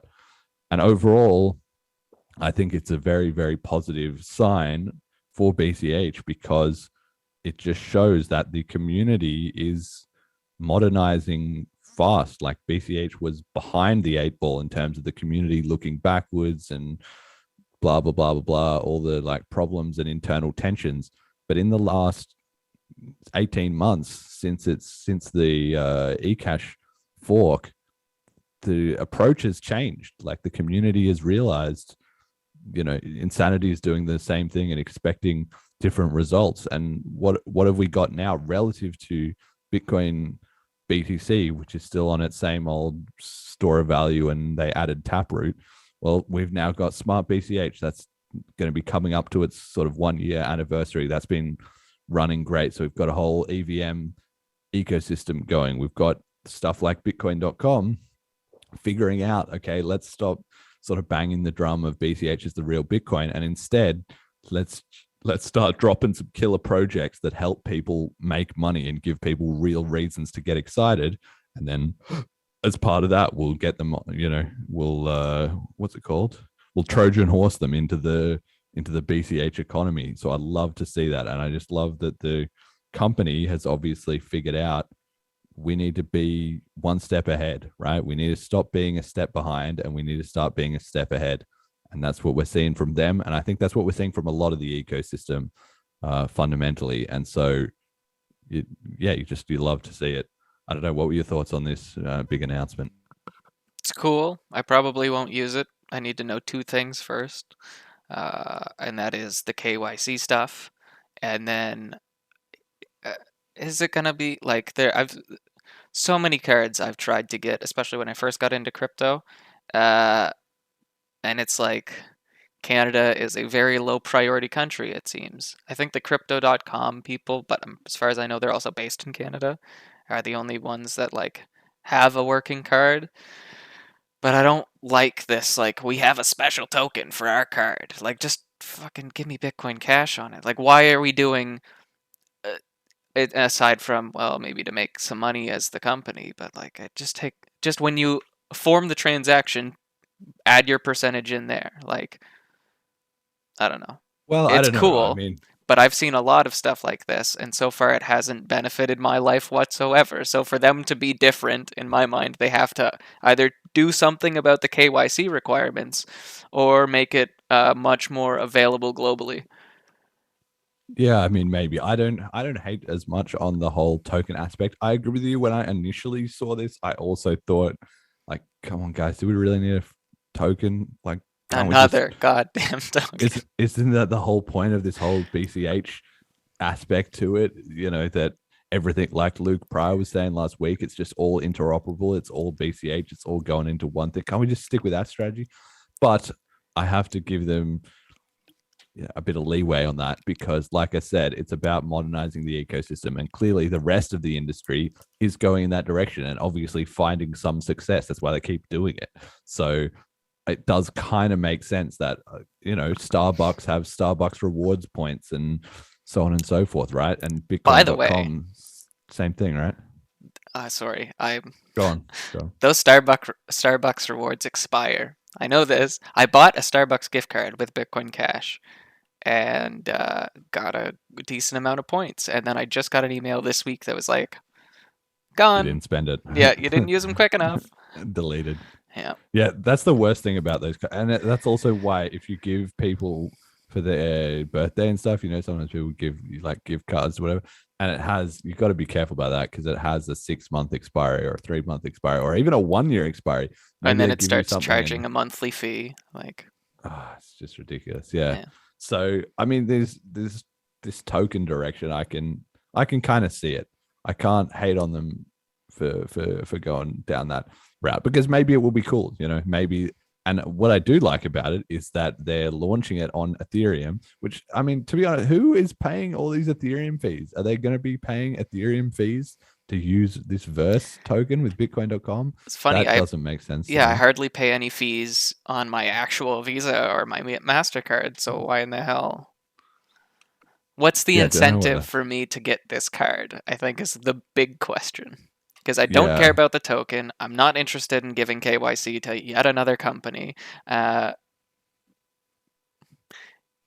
Canada's weird about crypto in general, so it'll be interesting to see where that goes. And those 3 things are like a make or break point for me.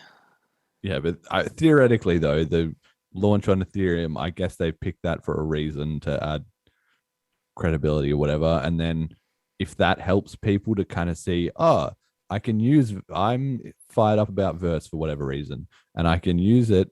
Hey, look, there's 2 options. There's Ethereum, $5 transfer fee, and there's Smart BCH, $0.001 fee. Let me pick the Smart BCH option.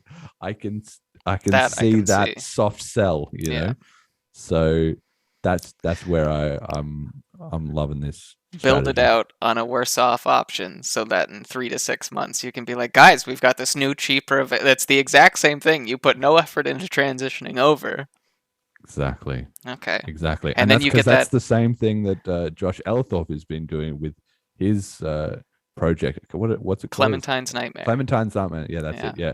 And he was talking about that the other day where he said, look, we've got this Ethereum project. We're launching it all on Ethereum, but then we're also having some Smart BCH tie-ins, and that's smart. This is another area where the industry is starting to figure it out, which is that the BCH team are thinking, there's already a lot of people in crypto and a lot of them are not that wedded to whatever they're doing. We've got a better option, but they don't know about it. So let's just do something that kind of mixes them together and then just makes them say, look at this. You know, have you tried this flavor? And then once they're in, they just discover it's better, and then they don't want to leave, right? So I like that. Yeah, I've been hyped All right. about Clementine's Nightmare for a couple of years, but when it first launched, it was all invite only, and I couldn't be asked to wait around the computer. So I'm just waiting until it's like open to the public, and then I'll give it a shot. But yeah, I feel like I think I got some insider knowledge on this years ago, and I've been so hyped for Josh, and to see him actually launch it and for it to take off has been fantastic, and congratulations. Shout out. BCH All-Star right there for sure. Okay, next slide. Let's all right, so yeah, I guess we already kind of touched on a lot of this, but I thought, look, let's talk about the Flippening, because it's been a long time since we've put an episode focused on it or discussing it. I thought this is a pretty perfect time to do it. Are we going to be Flippening BTC tomorrow? No, but a very, very big but. The narrative is still shifting, and for anybody who is new to this show, I do recommend that you go back and listen to the first episode of this podcast, which is about the Flippening and the history of all that, and just take a listen to that and think that that was in January of 2021, and it might be interesting to hear, especially, you know, if you didn't listen to that at the time, as to what we're talking about now versus what I was talking about then. And just the whole mission of BCH to become the global reserve currency, I feel, is basically going to be divided into two eras. There's going to be we're number one crypto and we're taking over fiat currency. And there's, you know, the prelude to that, the prequel series is where we are now, 26 on CoinMarketCap. We got to get to number one. We got to take out BTC first. And this whole idea of the Flippening, it started with BTC and BCA, and did kind of nearly happen when it did have that first initial price run up to $4,000 or whatever it was, and it was starting to really get into the territory of everybody thinking, wait, is this actually going to happen? But for a variety of reasons, including the exchanges, there was a lot of problems there, and it was the first time there'd been a big fork like this, because the Ethereum fork, which had happened earlier with Ethereum Classic, was very different. So there was just a lot of uncertainty and a lot of things. And in the end, it didn't quite get over the line. But it sort of showed the potential. And that was the dream of the community. And we're still here now, 5 years later. And that dream is still largely alive. And clearly the threat, we're clearly within striking distance. Because if we were out of the picture, Samson Mow wouldn't be retweeting what's going on in St. Martin. That is for damn sure. So I think we're going to see a very interesting insight into how the market is with the Bitcoin conference that's coming up in a couple of weeks. It's like the start of April, because like I said, that was 1 year ago. And 1 year ago, the BTC was ascendant. It was on the rise. El Salvador was coming up. Trump's, the price was skyrocketing. Laser eyes was all the rage. 1 year later, there wasn't a lot of payoff for that. You know, the price died off.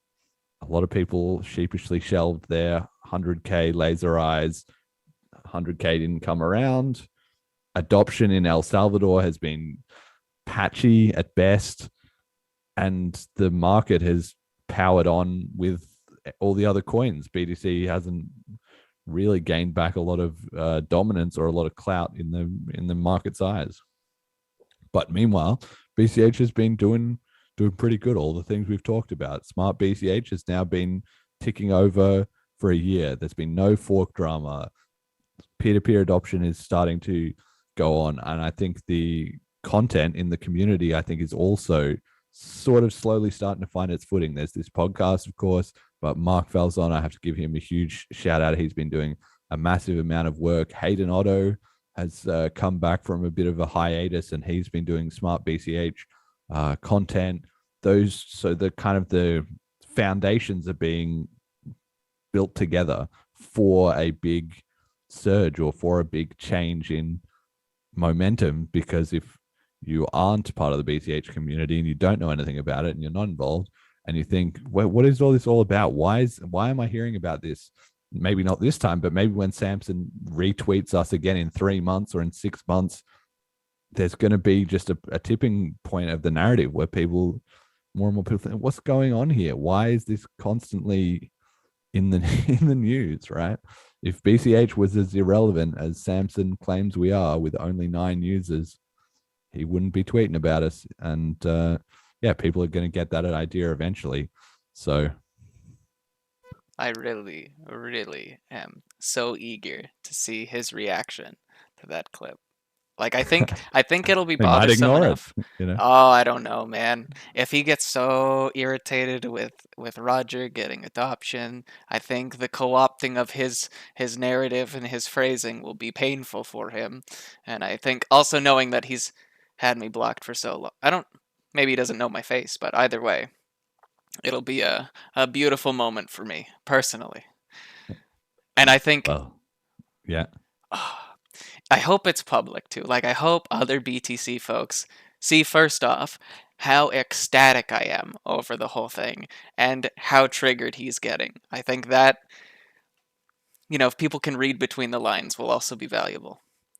Yeah, I think they can. I think BCH is just still in the game. It's still in the race, and that resilience just echoes around the world, right?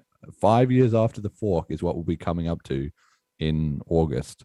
And at that point, it'll be like, if we were going to die and be gone, it would have happened by now, right? We would be a disaster. There would be a mess. But even despite all the problems, eCash has split off, BSV have split off, and they're just plummeting down the rankings. They're just getting less and less relevant. Nobody cares.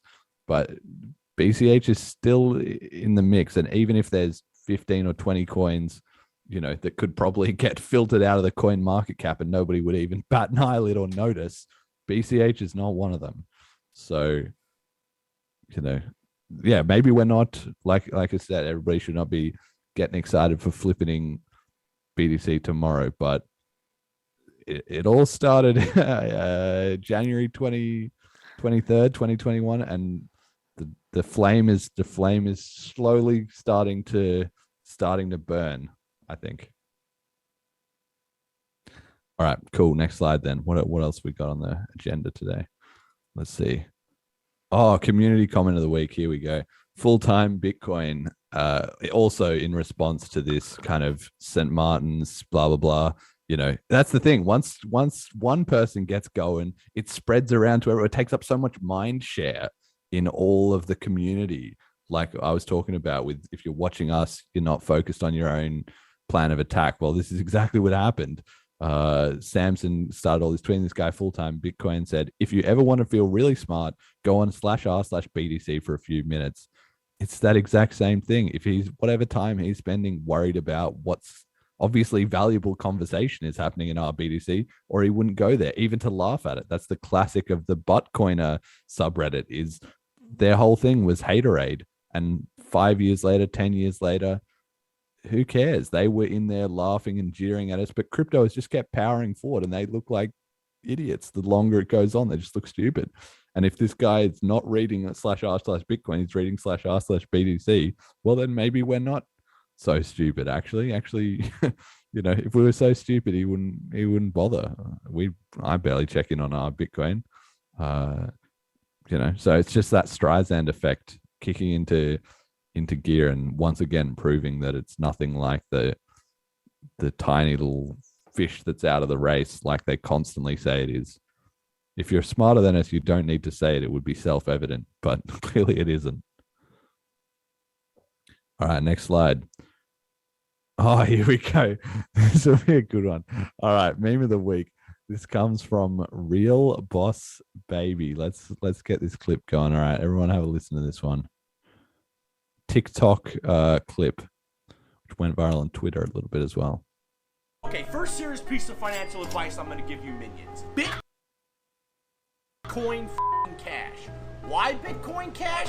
Because it has actual utility. So I live on a beautiful island where people generally don't have access to credit cards and bank accounts. So traditional payment apps don't work for them. And I can't tell you how annoying it is to have to pay all these in cash. So what I'm saying is this is going to spread, and Bitcoin Cash will likely become the payment app of the second and the third world, where there's a whole lot of fucking population. Now let me give you an example. This weekend, I paid for a hooker in Bitcoin Cash. Now, if you can't see the fucking utility in that, then go f yourself, because you are a dumbass. So Alex, there's the answer to your other question. I guess you can pay hookers in Bitcoin Yeah. Cash. You should you got to DM this guy and get to the source of what's going on. So this from @RealBossBaby on TikTok, who's Real also Boss Daddy. Real Boss. Oh yeah, Real Boss Daddy or whatever. Okay, Real Boss Daddy then. On TikTok, and I looked into a little bit of his other clips. So it's this guy who's in his early 30s, I guess, or mid 30s, who's chilling on some island, and he does lots of kind of like, it's like Richard Hart, but with more women involved, basically, where it's him in his mega luxury house that, I don't know, maybe he owns it, or maybe it's just rented and it's all a set for his hype, that anyway, it's all him sitting next to candelabras and paneled oak floors and smoking cigars in next to fireplaces, that kind of stuff, right? What was that first thing that you said? Candelabras. What the hell is that? Yeah, Google it. It's like when you have your candles and they're all on a big thing that you hang off the okay. roof, Okay. It's like something that would be in Dracula's castle or something like that, right? Okay. It's a lot of that sort of stuff, right? A very gaudy, gold plated thing, and then he does decadent these kind of TikToks. Yeah, decadent. And he does these TikToks where he talks about, I'm here with my hundreds of beautiful models, and you're, it's like a Dan Blazarian. Yeah. It's all that kind of same thing, right?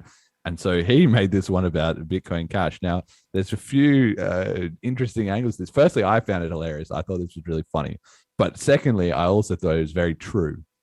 And the third thing is that he then said afterwards, and I don't know whether this is some reverse mind games or whether it's sincere, that he said, they think I'm hyping Bitcoin Cash because the Bitcoin Cash community just shared it around to everyone and thought this is so funny. When apparently or supposedly he was just joking, or he was just trolling about it, but the thing is, it's the same as Samson Mow. It's Streisand effect. It doesn't matter if this is all a joke or a troll or whatever, because what he said is exactly true. And that's exactly what we're seeing in St. Martin's and in Venezuela and stuff like that. There's plenty of people, I'm sure, that have paid for a hooker in BCH, right? It must be going on somewhere in the world. So he's right. It's cheap transfer fees. It's easy. It's convenient. That's exactly what's going to happen. So whether or not he was being deliberate about it, he still hit the nail on the head. So I don't know, that the joke's not on us if he thinks that it's funny that we all reshared it. No, the joke's on him if it was a joke. But I'm not even convinced that it was a joke, because he's got this green text highlighting on the words on the TikTok, and it's not even just any green. random green. Yeah, it's the literally Bitcoin the Cash BCH green. Exactly. There's all kinds of greens, right? But there's basically like two greens. There's the one I use for this show, which is the kind of the lighter shade, and then there's this slightly darker, more foresty green kind of shade, and that is the green. It's literally the BCH green. And this is not only on this video, on all of his videos, he has this text, and it's always in this green.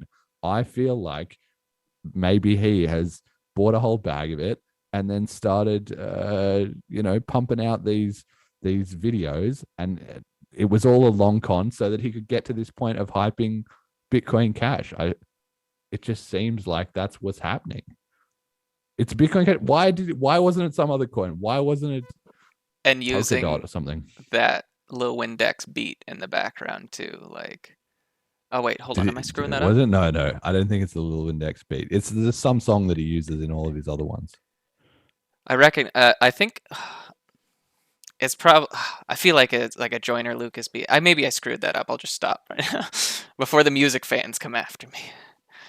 But the point is, any publicity is good publicity, right? a sort of character like this should know that.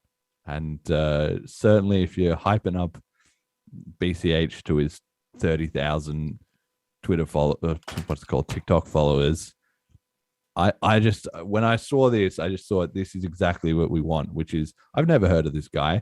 I don't know. He's not a crypto influencer. He's not involved, but BCH has a massive strength in that people can independently from outside come in and go, of all these coins, which ones are the winners? And if they get hype on Bitcoin, that's just kind of like they're following the trend. And if they get hype on Ethereum, it's usually because, I don't know, they tried some DEX or something and they thought this is great and this is where the action is. But Bitcoin Cash just gets picked out of the mix, just like with Andre Jick a little while ago, where he did that massive video and he said, I've got 3, I think he only has 2 or 3 coins himself that he said, I've got Bitcoin Cash, and maybe he had some Ethereum or something. But it's just external people. The network speaks for itself, right? Most networks are not like this. People have to get introduced to it somehow. But people find BCH themselves because it just works. And because if you wonder what's going on in cryptocurrency, you read the Bitcoin white paper and then you figure it out, you know? Yeah. I'm still caught up on trying to figure out where I recognize that beat from. So it's on his page. If you have a look, he has got it in the description, so you can figure it out. Anyway, the point is, I don't care whether he was trolling or not. Doesn't matter. If he keeps trolling Bitcoin Cash, I love it. The more he talks about us, the better. That's a win for us. Okay, cool. So we got message to the community this week. Do you have something you wanted to say, or am I gonna have to think up something? No, honestly, I don't have anything this week. Everyone's doing good. Proud of you. Yeah, I agree. Well, maybe this has already been a pretty long episode. Let's just keep it short and to the point. I agree. The community's doing great. We're starting to kick ass, and all we need to do is focus on us. Block out a lot of the other coins, the other whatever, and let's just make BCH the best coin. So that's what's happening. And as soon as you start doing that, you become the market leader, even if not by price yet, but in mind share, you become the market leader by default. And then everybody else has to start copying and imitating you. And clearly that's what is starting to happen. That's perfect. That's exactly what we need. So I think this was like Sovereign Nun. He said that as well a few weeks ago. He said, look, we've already got all the tools. Just start putting in the work, just start crack on and just get on with it. And if we start doing that en masse, that's the whole point of voluntary action in a decentralized community. It's going to, other coins are really going to struggle to compete with that. Yeah, make some ruckus. Every mention is a win. Ratberg in the chat, first time viewer. Exactly. That's the mindset I want to hear. All right, cool. Last slide then. That's it for the show. I hope you've all enjoyed another episode of the Bitcoin Cash podcast. As always, you can donate to the link on the slide. Check out bitcoincashpodcast.com for the start guide, FAQ, links and everything like that. I did just update the code section. So if you're a developer and you need links to a bit of stuff to get involved in some BCH code development, there's more info there for you. Thanks to all the donators. It's really appreciated. It's amazing. And I've decided that for the next little while, at least, I'm probably not going to do the prompt.cash pre-releases of the episodes because firstly, more people were donating than doing the prompt.cash anyway. So it wasn't super popular. And secondly, I got some feedback that was kind of like, look, can we just get the episodes when they're released? People want the up-to-date info. And I think, yeah, that's exactly it. So we'll just get you the up-to-date info. That's fine.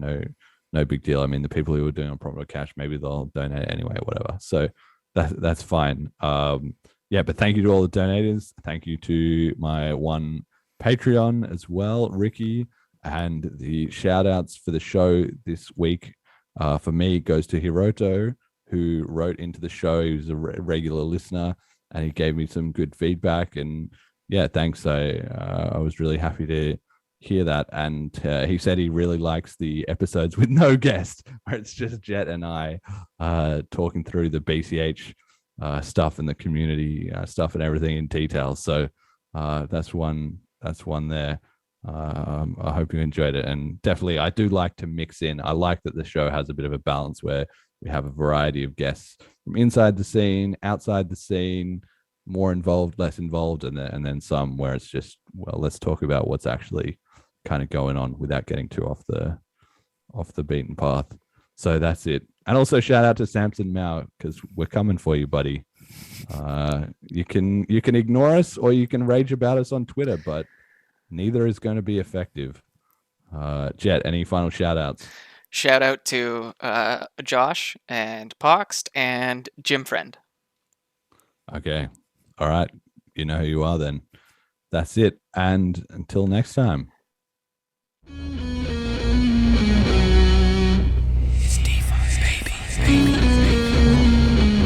We're coming for you, Banks. I wasn't born last night.